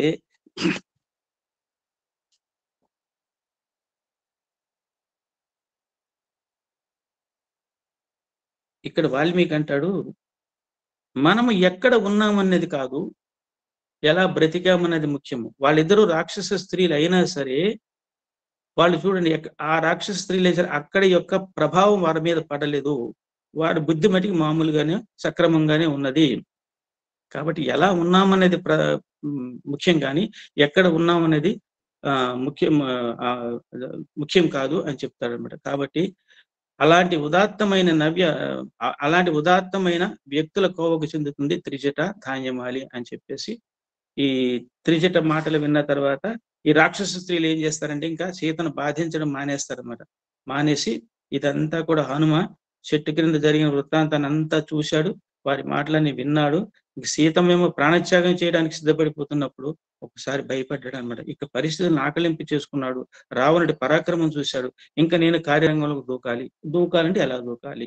నేను ఈ వానర రూపంలో దూకాననుకో ఆవిడ ఒక్కసారి గగ్గోలు పెట్టేస్తది. రావణుడు ఏమైనా మారు రూపంలో వచ్చాడని చెప్పేసి నేను సంస్కృతంలో మాట్లాడాననుకో అప్పుడు కూడా అనుమానం పడుతుంది. కాబట్టి నేను వానర భాషలోనే చక్కగా నేను రామ కథను వర్ణించుతాను అని చెప్పేసి రాముడి కథ అంతా అంటే సీతమ్మకు తెలిసిన కథ అంతా కూడా ఎలా చెప్తాడంటే ఆయన బుద్ధిమతాం వరిష్టం కాబట్టి ఆయన ఏమనుకుంటాడంటే నేను ఇప్పుడు గాని సరైన జాగ్రత్తలు తీసుకోకపోతే నేను గాను పట్టుబడ్డానంటే మొత్తం కథ అంతా అడ్డం తిరిగిపోతుంది. ఇంత దూరం నేను వచ్చిన శ్రమ అంతా వృధా అయిపోతుంది కాబట్టి ప్రతి నిమిషము కూడా చాలా జాగరూకుడై ప్రవర్తిస్తున్నాడు అనమాట ఆయన. అయితే మనం ఏం చేద్దామంటే రామ కథని చక్కగా నేను వానర భాషలో రామ కథను వినిపిస్తాను నేను ఆవిడికి. కాబట్టి నేను సముద్ర లంఘనం చేసొచ్చి కార్యక్రమాన్ని చెడగొట్టి బుద్ధిహీనుని అనిపించుకోకూడదు నేను అని చెప్పేసి అంటే రామ కథ ఎలా చెప్తాడంటే తాను ఇక్ష్వాకు వంశం నుంచి తను ఇక్కడికి వచ్చిన వరకు ఇక్ష్వాకు వంశము రాముడు, ఇక్ష్వాకు వంశం వాడు శ్రీరామచంద్రుడు అన్ని స్టోరీ అంతా చెప్పుకొచ్చి తాను లంకలో ప్రవేశించే వరకు మొత్తం కథ అంతా చెప్పాడు. ఇక్కడికి సీతకి తెలిసిన కథ అనమాట. తెలిసిన కథ. అయితే సీతమ్మకి తెలిసిన కథ ముందు ఎందుకు చెప్పాడు అనంటే సీతమ్మ నమ్మకం కలిగించడం కోసం అనమాట. తర్వాత సీతమ్మకి తెలియని కథ ఏంటనంటే తాను రాముడికి సుగ్రీవుడికి మైత్రి, తర్వాత సీతాన్వేషణము, తర్వాత సాగర లంఘనము ఇవన్నీ కూడా ఇక్కడికి రావడము, అశోకవన ప్రవేశము ఇవన్నీ కూడా చక్కగా ఉదహరించి చెప్తాడు. అప్పుడు ఏం చేస్తుందంటే ఈవిడ ఇది ఎవడో రామకథ చక్కగా గానం చేశాడు, కానీ వీడిని నమ్మొచ్చా లేదా అని చెప్పేసి రామ కథకి ఆవిడ తన్మయురాలైపోయి ఏం చేస్తుంది, ఒక్కసారి శింసుప వృక్షం పైకి దృష్టి సారిస్తుంది అనమాట. సారించితే అప్పటి వరకు హనుమ చూస్తూనే ఉన్నాడు సీతమ్మని. శింసుప వృక్షం మీద దృష్టి సారించేటప్పటికి బాలభానుడిలాగా హనుమాన్ కనపడ్డాడు. ఎప్పుడైతే సీతమ్మ తను చూసిందో హనుమంతుడు ఒక్కసారి ఆయన హృదయం అంతా ఏదోలాగా అయిపోయింది అనమాట. ఆయన దేహం అంతా రోమాంచితం అయిపోయింది. సంతోషంతో ఉక్కిరి బిక్కిరి అయిపోతున్నాడు అనమాట. మరి ఇందాకని తను చూస్తున్నప్పుడు ఏమీ లేదు. ఇప్పుడు ఏంటంటే భక్తులు భగవత్ భగవత్ కథాశ్రవణం చేసినప్పుడు కానీ, కథా గానం చేసినప్పుడు కానీ ఏమవుతుందంటే భగవంతుడు ప్రీతి చెందుతాడు. ఎప్పుడైతే హనుమ రామకథా గానం చేశాడో, చేసిన తర్వాత అప్పుడే సీతమ్మ దృష్టి హనుమ మీద పడింది కాబట్టి, సీతమ్మ దృష్టి పడింది కాబట్టి అది సుదర్శనం అన్నమాట. భక్తుడి దృష్టి భగవంతుడి దృష్టి అన్నట్లుగా సీతమ్మ దృష్టి ఎప్పుడైతే పడిందో హనుమ ఒక రకమైన ఆనందానికి లోపడ్డాడు అనమాట, సంతోషపడ్డాడు అనమాట. తర్వాత ఒక్కసారి ఆయన కళ్ళమ్మట నీళ్లు ధారాపాతంగా వచ్చేసినాయి అనమాట.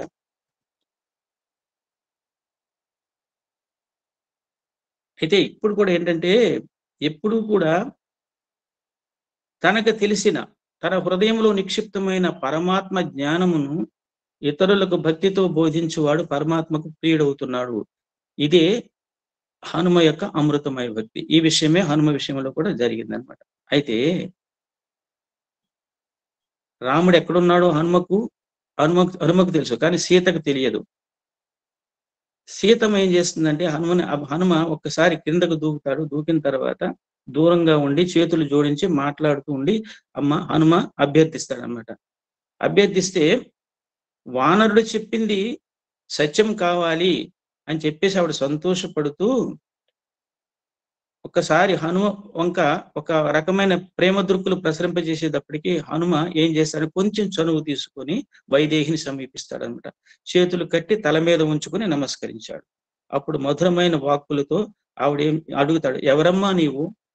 మాసిన పట్టుబట్టతో ఉన్నావు, ఏమి ఎందుకని చెట్టు కమ్మను పట్టుకుని ఏడుస్తున్నావు? నీవెవరో దేవతలా ఉన్నావు. ఇదే ఇందాక చెప్పాను కదా, దేవతలా ఉన్నావు, కానీ దేవతవు కావు. నీలో అన్ని రాజవంశ స్త్రీ లక్షణాలు కనబడుతున్నాయి అని.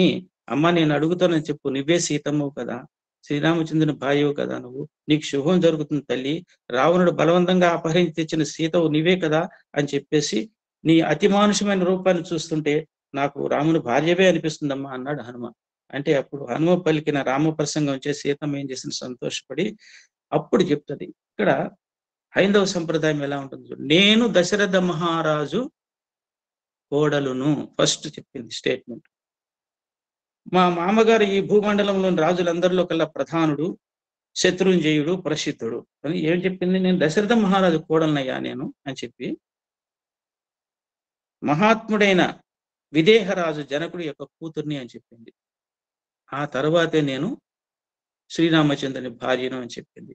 ఎప్పుడు కూడా మహాపరాక్రమవంతుడు గొప్ప రాజు దశరథ మహారాజు అని చెప్పేసి ఎప్పుడు కూడా స్త్రీ కూడా హైందవ సంప్రదాయంలో మీరు ఎవరమ్మా అంటే వివాహ స్త్రీ ఎప్పుడు కూడా భర్త పేరు చెప్పదట, ముందు పుట్టింటి వారి పేరు చెప్పదంట. మామగారి పేరు చెప్పడం అనేది మన హైందవ సంప్రదాయంలో అది ఒక ఆచారం అన్నమాట. భారతీయ సంప్రదాయానికి తలమానికంగా నిలిచే మాట అన్నమాట ఇది. అయితే మరి తండ్రి పేరు ఎందుకు వెనుక చెప్పింది, ఆయన విదేహరాజు జనకుడు, ఆయన శుద్ధ వైరాగ్య పురుషుడు అనమాట. ఆయన ఇంకా ఆయన వల్ల ఏమీ కాదు, ఆయన వచ్చి నన్ను రక్షించడము, నేను ఏమైపోయినా ఆ ధ్యాస ఆయన ఉండదు కాబట్టి, ఆయన ఒక రకమైన వైరాగ్య పురుషుడు కాబట్టి ఆయనకి ప్రపంచంతో సంబంధం లేదు అని చెప్పేసి తండ్రి పేరు కూడా చెప్పాలి కాబట్టి చెప్పింది. శ్రీరామచంద్రుడి పేరు తర్వాత చెప్పింది అనమాట. చెప్పిన తర్వాత ఇంతకాలము చూడండి, ఎప్పుడు కూడా స్త్రీ అట్కే కొంచెం అలిగే స్వభావం ఉంటుందంట. నేను దశరథ మహారాజు కోడలని ఆయన గొప్పతనాన్ని వర్ణించింది కదా, శ్రీరామచంద్రుడు భార్యని కదా నేను, నన్ను రావణుడు ఎత్తుకొచ్చాడు కదా, ఇంతకాలం ఉపేక్షించాడు కదా, అంత సమర్థుడై ఉండి కూడా, అదే నా మామగారు ఉంటే ఈ పరిస్థితి నాకు వచ్చేదా అని చెప్పేసి చిన్న అలకంట. అది స్త్రీ సహజ స్వభావం అన్నమాట. నా మామగారు ఉంటే నాకు ఈ పరిస్థితి వచ్చేది కాదు, ఈ పాటికి ఏదో ఒక రకంగా నన్ను రక్షించేవాడు, మా మామగారు లేక కదా, మరి ఇప్పుడు రాముడు భార్యగా రాముడే నన్ను రక్షించాలి, మరి ఎందుకు ఉపేక్ష వహిస్తున్నాడో నాకు అర్థం కావట్లేదని ఆవిడ బాధపడిందట. బాధపడి హనుమతో అరణ్యవాసము, పట్టాభిషేకం ఫెయిల్ అయింది, అరణ్యవాసంకి వచ్చాము, దండకారణ్య నివాసము, రావణుడు అపహరించడము, ఇవన్నీ చెప్పి హనుమ నాకు ఇంకా 2 మాసాల టైం మాత్రమే ఇచ్చాడు రావణుడు అని చెప్పిందంట. చెప్పి అప్పుడు సంశయ విచ్ఛేదనం అయిపోతుంది అనమాట హనుమకి. అమ్మ రాముడు క్షేమంగానే ఉన్నాడు, నువ్వేం బాధపడక. లక్ష్మణుడు కూడా నీ క్షేమ సమాచారాలు అడిగాడు, సుగ్రీవుడు కూడా నీ క్షేమ సమాచారాలు అడిగాడు, అమ్మ నమస్కారాలు అందజేయమన్నాడు అని చెప్పేస్తే ఇంక వాళ్ళిద్దరు పరస్పరము ఒక స్నేహపాత్రులు అయిపోతారు అనమాట. వాళ్ళిద్దరి మధ్యన ఒక స్నేహభావం అంకురించింది అనమాట. అంకురించిన తర్వాత అప్పుడు సీతమ్మ యొక్క దుఃఖాన్ని చూసి మెల్లమెల్లగా సీతమ్మ దగ్గరికి కొంచెం కొంచెం దూరం తగ్గించుకుంటూ వెళుతున్నాడు అనమాట. ఎప్పుడైతే హనుమ అలా సమీపిస్తున్నాడో అతను రావణుడై ఉంటాడని మరల సీతమ్మకు సందేహం వచ్చేసింది అనమాట. ఏమి చేయాలో హనుమకు తోచలేదన్నమాట. చేతులెత్తి నమస్కరించి అన్నాడు, ఆ నీవు రావణుడు కాదనిపిస్తుంది కానీ ఎక్కడో నాకు సందేహంగా ఉంది అని చెప్పి ఒక ఇప్పుడు ఆ స్త్రీ సునిశ్చితమైన ప్రజ్ఞ ఇదంట. నన్ను ఏమని అడుగుతుందంటే, హనుమ అండదు, నాయన ఇక్కడే ఈ సందర్భంలోనే ఈ లంకకు వచ్చినప్పుడే హనుమ నాయన పుత్ర అని పిలుస్తానమాట. నాయన నువ్వు రాముని యొక్క రూపము గుణ సౌందర్యాలు వర్ణించి చెప్పు నాకు అంటే. అని మళ్ళీ అక్కడ టెస్ట్ అనమాట, యాసిడ్ టెస్ట్ లాగా అది పెట్టింది. ఇప్పుడు వరకు చెప్పిందంత బాగానే ఉంది, కానీ రాముని యొక్క రూప సౌందర్యము గుణ సౌందర్యాలు నాకు చెప్పున్నామా అంటే అప్పుడు ఒక శ్లోకం చాలా విస్తృతంగా చెప్తాడు కాబట్టి అదంతా మనకు అక్కర్లేదు ఇప్పుడు. అయితే రాముని యొక్క దేహ సౌందర్యం ఎలా ఉంటుంది, లక్ష్మణుడు ఎలా ఉంటాడు, ఆయన అవయవాల పొందిక ఎలా ఉంటుంది, ఇవన్నీ కూడా చెప్తే ఒక్క శ్లోకం. అమ్మ నువ్వు అన్నీ నీవు తెలిసే నన్ను అడుగుతున్నావు, నేనే చూసిన రూపమును వారి చిహ్నములను చెప్పేదని వినుము అని చెప్పి ఒక శ్లోకం ఉందనమాట. రామ కమలపత్రాక్ష సర్వసత్వ మనోహర రూపదాక్షిణ్య సంపన్న ప్రసూతో జనకాత్మజ. ఈ 4 మాటలతో మొత్తం సారాంశం అంతా వచ్చేటట్టుగా చేశాడు. ఏం చేశాడు? రామ కమలపత్రాక్ష, రాముడమ్మ పద్మపత్ర నేత్రుడమ్మ అని చెప్పి, సర్వసత్వ మనోహర అంటే సర్వుల యొక్క సర్వ ప్రాణుల యొక్క మనస్సును ఆకర్షించేవాడు అని చెప్పి, రూపదాక్షిణ్య సంపన్న రూపము దయతో సంపన్నుడైన వాడు, ప్రసూతో జనకాత్మజ అమ్మ ఈ గుణాలు అన్నిటితోనూ పుట్టాడమ్మ రాముడు అని చెప్పాడనమాట. అలాగే వ్యాస భగవానుడు కూడా అంటాడండి, శుభేక్షణ రామ అంటాడు. అంటే శుభేక్షణ రామ అంటే ప్రథమ శుభకర నామము రాముడిదని వ్యాస భగవానుడు కూడా ఒక సందర్భంలో చెప్తాడు. అలాగే నీకు కాళిదాసు కూడా ఒకటి చెప్తాడు, జగత్ ప్రథమ మంగళం అంటే ప్రథమ శుభకర నామము కాళిదాసు అని చెప్తాడనమాట. ఇలాగా రామలక్ష్మణుల రూప సౌందర్యము గుణ సౌందర్యము తెలియజేయమని సీతమ్మ అడిగితే హనుమంతుడు కూడా హనుమ కూడా రాముని గుణకీర్తనము తన అదృష్టంగా భావించి చక్కగా ఇలా వర్ణించి చెప్తాడనమాట. లక్ష్మణుడు కూడా అమ్మ రూపగుణాల్లో అన్నతో సరిసమానంగా తూగుతాడమ్మా దీని అని చెప్పి, సీత దుఃఖంతో కుంగిపోతున్న సీతకు హనుమంతుని మాటల్లో ఒక రకమైన రుజుత్వం అంటే ఒక రకమైన నిజాయితీ కనపడింది కాబట్టి, మాటల్లో దోషం లేదని గ్రహించింది కాబట్టి ఇతడు రామదూత అని అక్కడ నమ్మింది అనమాట. అంటే అప్పుడు అతిశయించిన ఆనందం ఉక్కిరిబిక్కిరి అయిపోయింది, ఆనంద బాష్పాలు రాల్చింది. ఎలా ఉందంటే రాహువు విడిచిన చంద్రుడిలాగా శోభిస్తుంది అనమాట సీతమ్మ అక్కడ. అయితే ఇక్కడ ఇప్పుడు దాకా ఏం చేశాడు, రాముని యొక్క రూప సౌందర్యము గుణ సౌందర్యము ఆయన అన్ని కథలు చెప్పాడు కానీ, తెలిసిన కథ తెలియని కథ చెప్పాడు కానీ, అసలు ఇక్కడ రాముడు ఉంగరం పంపించాడు, రామనామాంకితమైన ముద్రకినిచ్చి పంపించాడు, సీతమ్మకు ఆనవాలుగా చూపించండి. మరి ఇప్పటి వరకు ఎందుకు చూపించలేదు అనేదానికి వాల్మీకి మహర్షి ఏం చెప్తాడంటే, అప్పుడు అమ్మ నీ కొరకు ఏం చేయమంటావు నన్ను అని చెప్పేసి, ఏం చేస్తే నువ్వు నన్ను నమ్ముతావు, ఇంకా పూర్తి విశ్వాసం వస్తుంది నీకు నా మీద అని చెప్పి, అప్పుడు ఒక శ్లోకం ఆమెకు పూర్తి విశ్వాసం కలగడానికి ఒక శ్లోకాన్ని చెప్తాడు. ఇది నిత్యపారాయణ శ్లోకం కింద తీసుకోవాలి. ఇందాక నమోస్తు రామాయ సలక్ష్మణాయ అన్నది నిత్యపారాయణ శ్లోకము, ఇది కూడా అంత నిత్యపారాయణ శ్లోకం కొన్నంత పవన్ అన్నమాట దీనికి. ఏంటంటే అది వానరోహం మహాభాగే దూతో రామస్య ధీమత రామనామాంకితం చేదం పశ్య దేవ్యంగుళీయకం ప్రత్యయార్థ తవానీతం తేన దత్తం మహాత్మన సమాస్వసి భద్రం తే క్షీణ దుఃఖ ఫలహ్యసి. ఇది వానరోహం మహాభాగే దూతో రామస్య ధీమత. అమ్మ వానరు అహం నేను వానరుడిని, మహాభాగే అదృష్టవంతురాలా అంటే నేను వానరుణ్ణి, నీ అదృష్టం బాగుండబట్టే నీ దాకా నేను రాగలిగానమ్మా నేను. దూతో రామస్య ధీమత ధీమంతుడైన రాముని యొక్క దూతనమ్మా నేను అని చెప్పేసి, ఇదిగో రామనామాంకితంతో రాముడిచ్చిన ముద్రిక నీకు అందజేస్తున్నానని చెప్పేసి అప్పుడు ఇచ్చాడట. అయితే ఇప్పుడు ఇవ్వడానికి కారణం ఏంటి అంటే, ఈ ఉంగరం మహాత్ముడైన రాముడిచ్చింది, నీకు నమ్మకం కలుగుట కొరకు తీసుకొని వచ్చాను, సాంత్వనము పొందుము, నీకు శుభం కలుగు కాక, నీ దుఃఖ ఫలము అంటే నీ దుఃఖ ఫలము క్షీణదశకు వచ్చింది, అదృశ్యమయ్యే సమయం వచ్చిందని చెప్తాడనమాట. సీతమ్మ మొదట హనుమని నమ్మలేదు కానీ, రావణుడని భావించింది కానీ, తరువాత రాముని రూపకుడు సౌందర్యాలు వర్ణించాడు హనుమ. ఇప్పుడు సీతమ్మకు పూర్తిగా ముద్దుటొంగరం చూపించగానే నమ్మకం కూడా కలుగుతుంది అనమాట. అయితే ఎందుకు చివరిలో దాకా ఉంచాడు? ముందే ఇచ్చేసి ఇవన్నీ లేకుండా ఈ కథలన్నీ చెప్పకుండా ముందే ఉంగరం ఇచ్చేయొచ్చు కదా! అంటే అప్పుడు హనుమ అంటాడు, వాల్మీకి అంటాడు, ఒక శిష్యుడికి గురువు గారి జ్ఞానబోధ చేసే క్రమం ఎలా ఉంటుందో ఆ క్రమాన్నే హనుమ పాటించాడు. ఇక్కడ హనుమను గురువు అనుకోవాలన్నమాట మనకు. ఎలాగంటే రామకథ చెప్తే సీత విశ్వసించలేదు. గురువు కూడా ఏం చేస్తాడంటే ముందు భగవద్ వైభవం చెప్తాడు.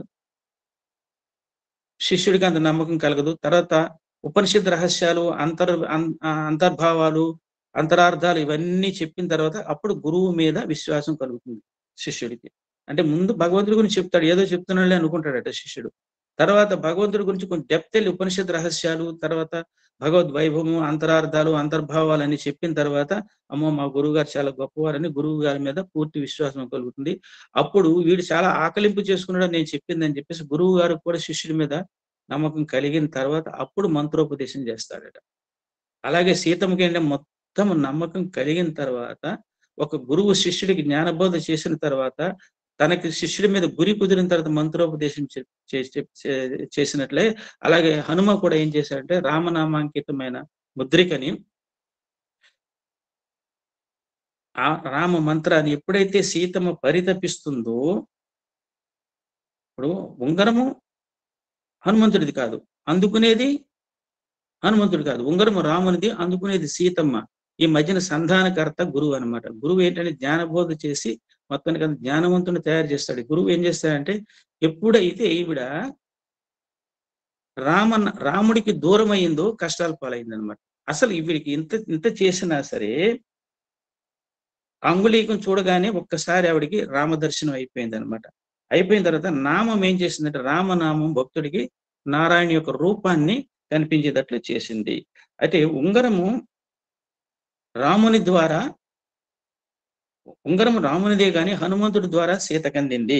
అలాగే మంత్రము గాని నామము గాని పరమాత్మదే గాని గురువుది కాదు. మంత్రాన్ని గ్రహించే భాగ్యవంతుడు శిష్యుడు, జీవబ్రహ్మల మధ్య సంధానకర్తగా గురువు వ్యవహరిస్తాడు. చెప్పిన తర్వాత ఇందులో రహస్యం ఏంటంటే అంగుళైకంలో అన్ని ఆభరణాలు విడిచి అడవికి వచ్చిన రాముని వద్ద ఉంగరం ఎట్లుంది. రాముడు నార వస్త్రాలు కట్టుకుని అడవికి వనవాసం చేయడానికి వచ్చినప్పుడు అసలు రాముడి దగ్గర ఉంగరం ఎలా ఉంటుంది? అసలు ఆ రోజుల్లో పేరు గల ఉంగరం, పేరు ముద్రించిన ఉంగరం ఉండాలంటే ఒక రాజుగారికే ఉంటుంది, రాజముద్రిక. ఇంకెవరి దగ్గర ఉండడానికి వీల్లేదు. ఎలా వచ్చింది అని అంటే రాముడికి సీతమ్మకి రాముడు అంటే మహా ప్రేమ కదా, ఆవిడ ఒక ఉంగరం చేయించుకుంది అనమాట. దాని మీద రామని రాసుకుంది. అది ఏం చేసిందంటే సీతమ్మ వనవాసంకి వచ్చినప్పుడు రాముడితో వీళ్ళు ఒక రకమైన ఆట ఆడుకునేవాళ్ళు అనమాట. దాంతో కాసేపు ఆవిడ గెలుచుకోవడం, కాసేపు ఈయన గెలుచుకోవడం, ఆ ఉంగరంతో ఆట ఆడుకునేవాడు అనమాట. ఆ రోజున వీళ్ళిద్దరు అలా ఆడుకుంటున్నప్పుడు భార్యాభర్తలు ఆ ఉంగరంతో ఆ సందర్భంలో ఆ సమయంలో రాముడికి వచ్చింది, అది గెలిచాడు దాన్ని. ఆ టైంలోనే మాయలేడి వచ్చింది.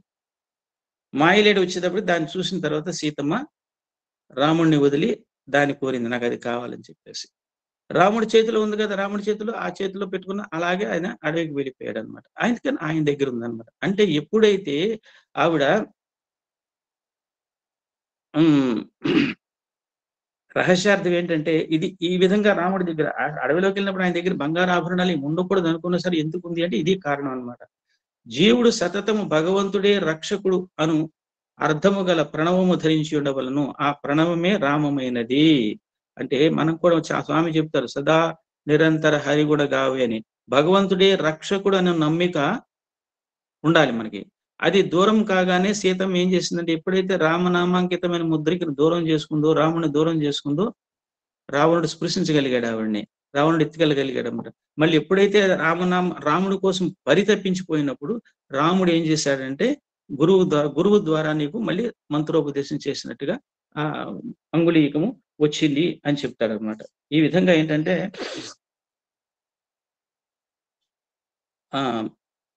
అప్పుడు ఏమంటుందంటే సీత, ఇక్కడ ఒక కవి కూడా చెప్తాడు. రామ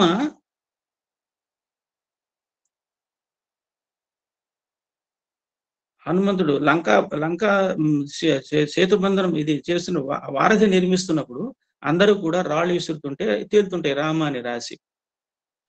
రాముడు కూడా ఏం చేశాడంటే ఒక రాయి విసురుతాడు, అది మునిగిపోతుంది. అప్పుడు అడుగుతాడట పక్కనున్న హనుమని, ఏంది మీరందరూ రామ అని రాస్తే ములుగుతుంది నా నామంతో, మరి నా చేతితో నేను విసిరి ఎందుకు మునిగిపోయింది అని అంటే, అప్పుడు హనుమంట రామ, రాముని చేయి జారిపోయిన రాయి మునిగిపోక ఏమవుతుంది అని అంటాడు.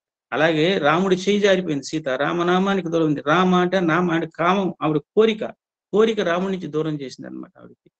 తర్వాత మరలా ఆవిడ ఎప్పుడైతే రాముడి గురించి తీవ్రమైన పరితాపంతో రామనామం జపిస్తూ ఉండి తప్పించిపోతుందో, అప్పుడు గురువు ద్వారా ఆవిడకి మళ్ళా మంత్రోపదేశం జరిగింది అని చెప్తాడు. అయితే ఇక్కడ మాతను ఇంకా తరలించే ప్రయత్నం చేస్తాడంట. పరస్పరం ఇద్దరి మీద ఒకరికొకరికి విశ్వాసం కుదిరిన తర్వాత అప్పుడు చెప్తాడు, అమ్మ నిన్ను రాముడు ఎప్పుడూ స్మరిస్తూ నిద్రాహారాలు మానేసి మహా దుఃఖపడిపోతున్నాడమ్మా అని చెప్తుంది.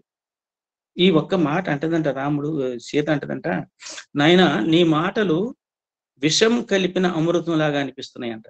విషం కలిపిన అమృతం అంటే ఏంటి? అమృతంలో విషం కలిసిందంట. అంటే రాముడు నీ కోసం పరితపించిపోతున్నాడు, నిద్రాహారాలు మానేశాడు అనగానే, నా భర్త ఇంత బాధపడుతున్నాడా అని చెప్పేసి, నా కోసం ఇంత బాధపడుతున్నాడని, నా భర్త హృదయంలో ఇంత స్థానం ఉందా నాకు మహా సంతోషపడిపోయింది. ఏంటంటే భర్త ఎంత పరితపించిపోతున్నాడు, అయ్యో నా విరహం తట్టుకోలేకపోతున్నాడు, ఆయన సుఖ సౌకర్యాలు చూసేవాళ్ళు ఎవరూ లేరు, ఆయన ఎంత బాధపడుతున్నాడని దుఃఖము కూడా ఆవిడ పడిందంట. అంటే అటు దుఃఖము ఆనందము రెండూ కలిపి విషం కలిపిన అమృతము అని అక్కడ వాల్మీకి వర్ణించాడు అనమాట. మనం ఇక్కడికి ఆపి నెక్స్ట్ సెషన్ లో మొత్తం అయిపోతుంది. ఇక్కడ మొన్న నేను ఒక శ్లోకం చదివాను, ఒకటి పెద్ద తిరుమల రాయలిది, దానికి దీనికి లింక్ ఉంది. ఎందుకంటే వైరాగ్యము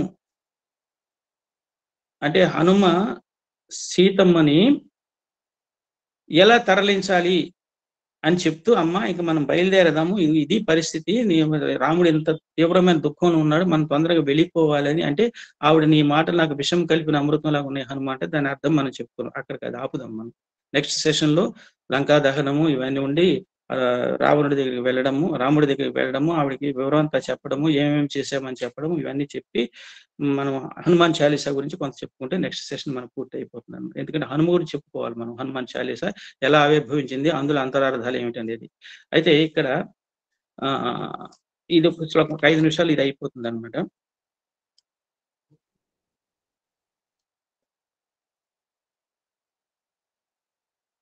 నేను ఈ శ్లోకము అన్నమాచార్యులు కాదు, ఎక్కడి మనుష్య జన్మమైతే మనం పాడాను, ఈసారి పూర్తిగా పాడుతాను, దాని అర్థం కూడా చెప్పుకుందాం. అది ఏం చేయాలి మనం మానవ జన్మ ఎత్తిన తర్వాత అనేది, అసలు వైరాగ్యం అంటే ఏమిటి అని చెప్పి ఈ శ్లోకం ఒకసారి పాడేసి మనం ఈ పూట సెషన్ క్లోజ్ చేస్తాం. 84 లక్షల జీవరాశుల్లో మానవ జన్మ సర్వోత్కృష్టమైంది అనుకుంటాం కదా మనం. అంటే మనకి వివేకం ఇచ్చాడు, విచక్షణ జ్ఞానం ఇచ్చాడు, మాట్లాడే శక్తి ఇచ్చాడు. అటువంటిప్పుడు మనం క్లీన్ బాడీ ఇచ్చాడు మనకి, పవిత్ర హృదయంతో భగవంతుడు మనని ఈ ప్రపంచంలో ప్రవేశపెట్టినప్పుడు అదే పవిత్ర హృదయాన్ని మనం భగవంతుడికి అర్పించాలా లేదా, రిటర్న్ గిఫ్ట్ ఇవ్వాలా లేదా, అంటే మనం సద్వర్తనంలో అవ్వాలా లేదా, అంటే మనం మనిషిలాగా బ్రతకాలా లేదా అనేది, దానికోసం మనము మామూలు మనిషిగా పుట్టి ఒక్కొక్కసారి మనం తప్పటడుగులు వేస్తుంటాం. జీవితం ఏంటంటే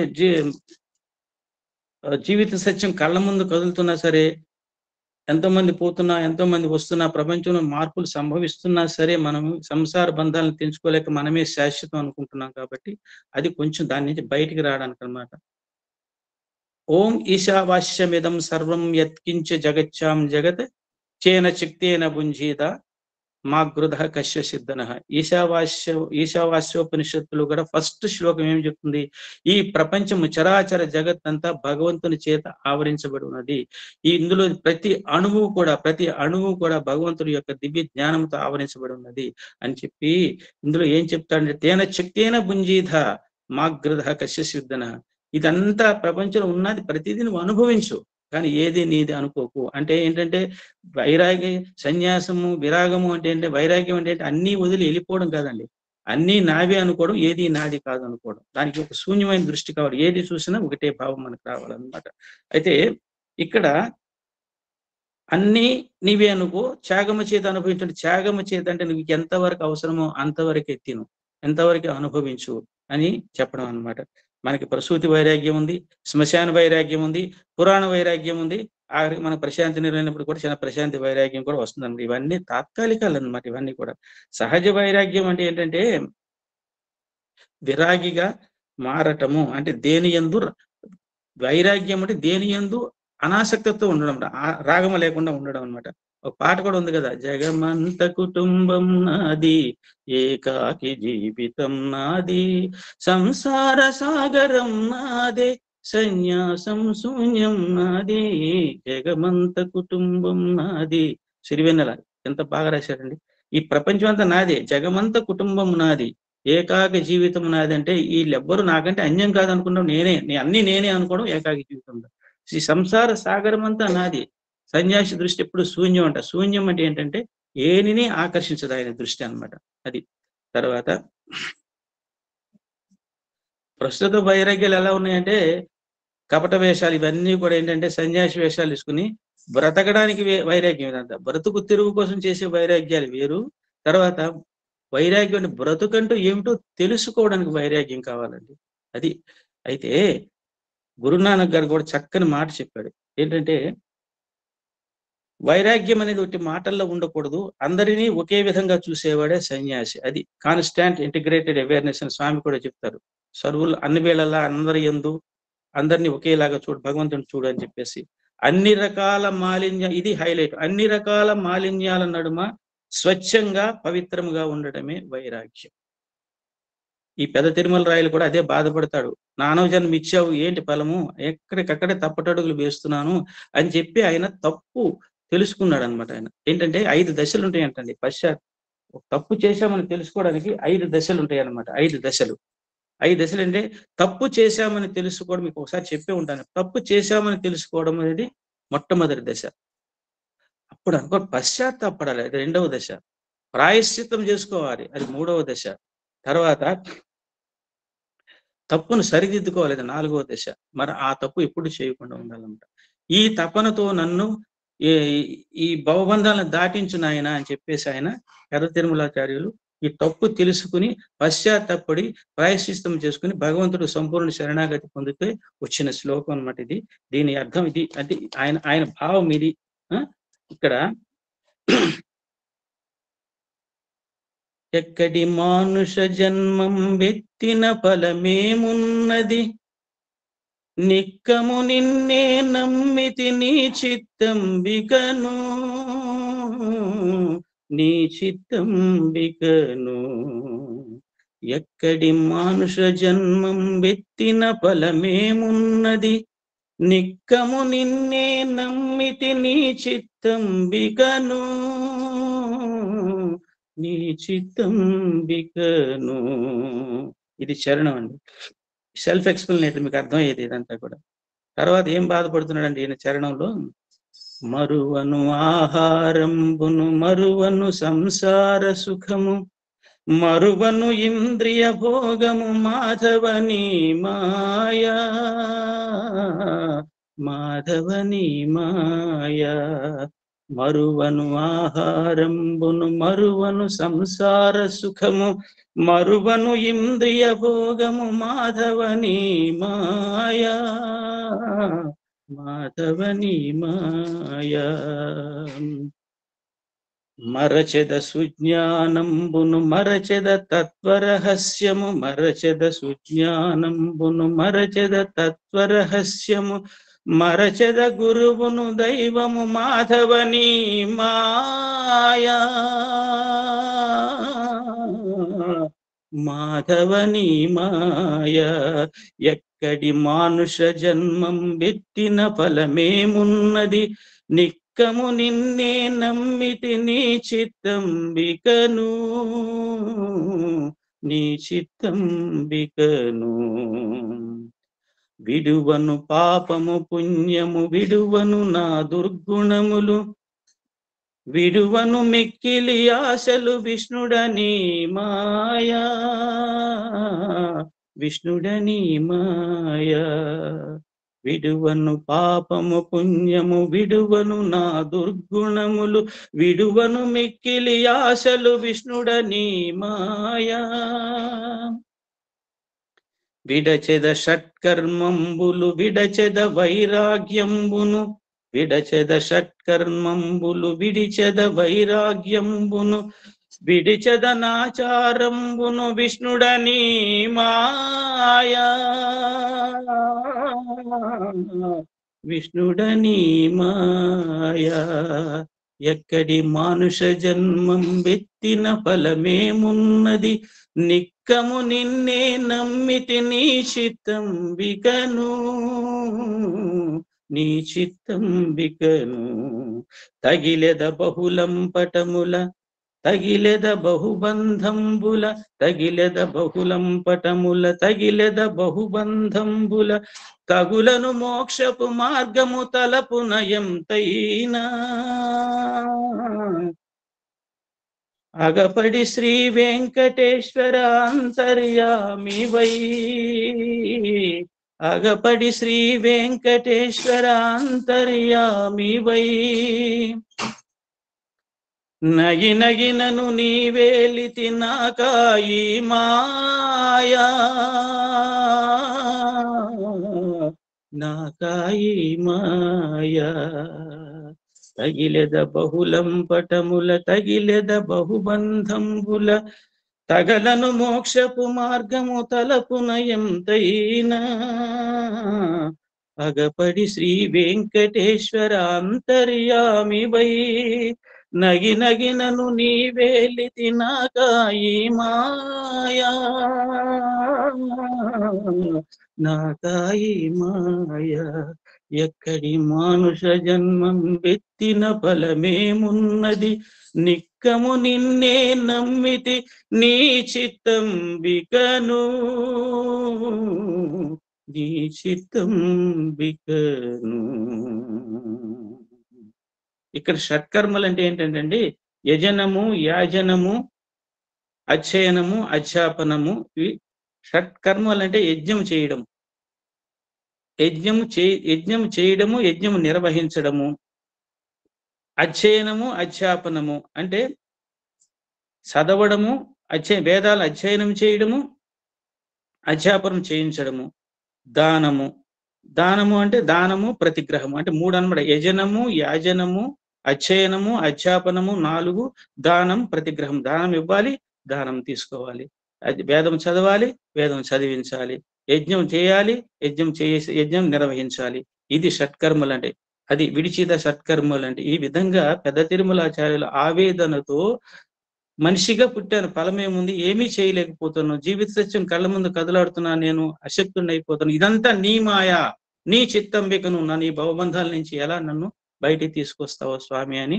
ఆయన ఆవేదన చెందాడు కాబట్టి ప్రతి మనిషి కూడా జీవిత సత్యం ఇదని తెలుసుకోవాలి ఆధ్యాత్మిక పదములు మనం ఉన్నప్పుడు జై సాయిరామ్ అంటే నాకు అవకాశం ఇచ్చినందుకు ఈ సెషన్ కి ప్రత్యేకమైన ధన్యవాదాలు శ్రీ ఎమ్మెల్యన్ గారికి కోటేశ్వరరావు గారికి మిగిలిన ఆర్గనైజర్స్ అందరికి కూడా ధన్యవాదాలు తెలియజేసుకుంటూ జై సాయిరామ్.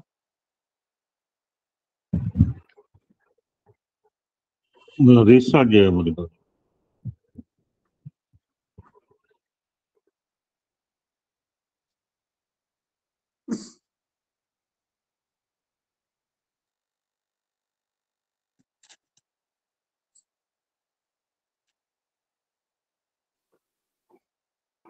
అమ్మ పద్మ స్టాప్ మళ్ళీ రీస్టార్ట్ సాయిరామ్.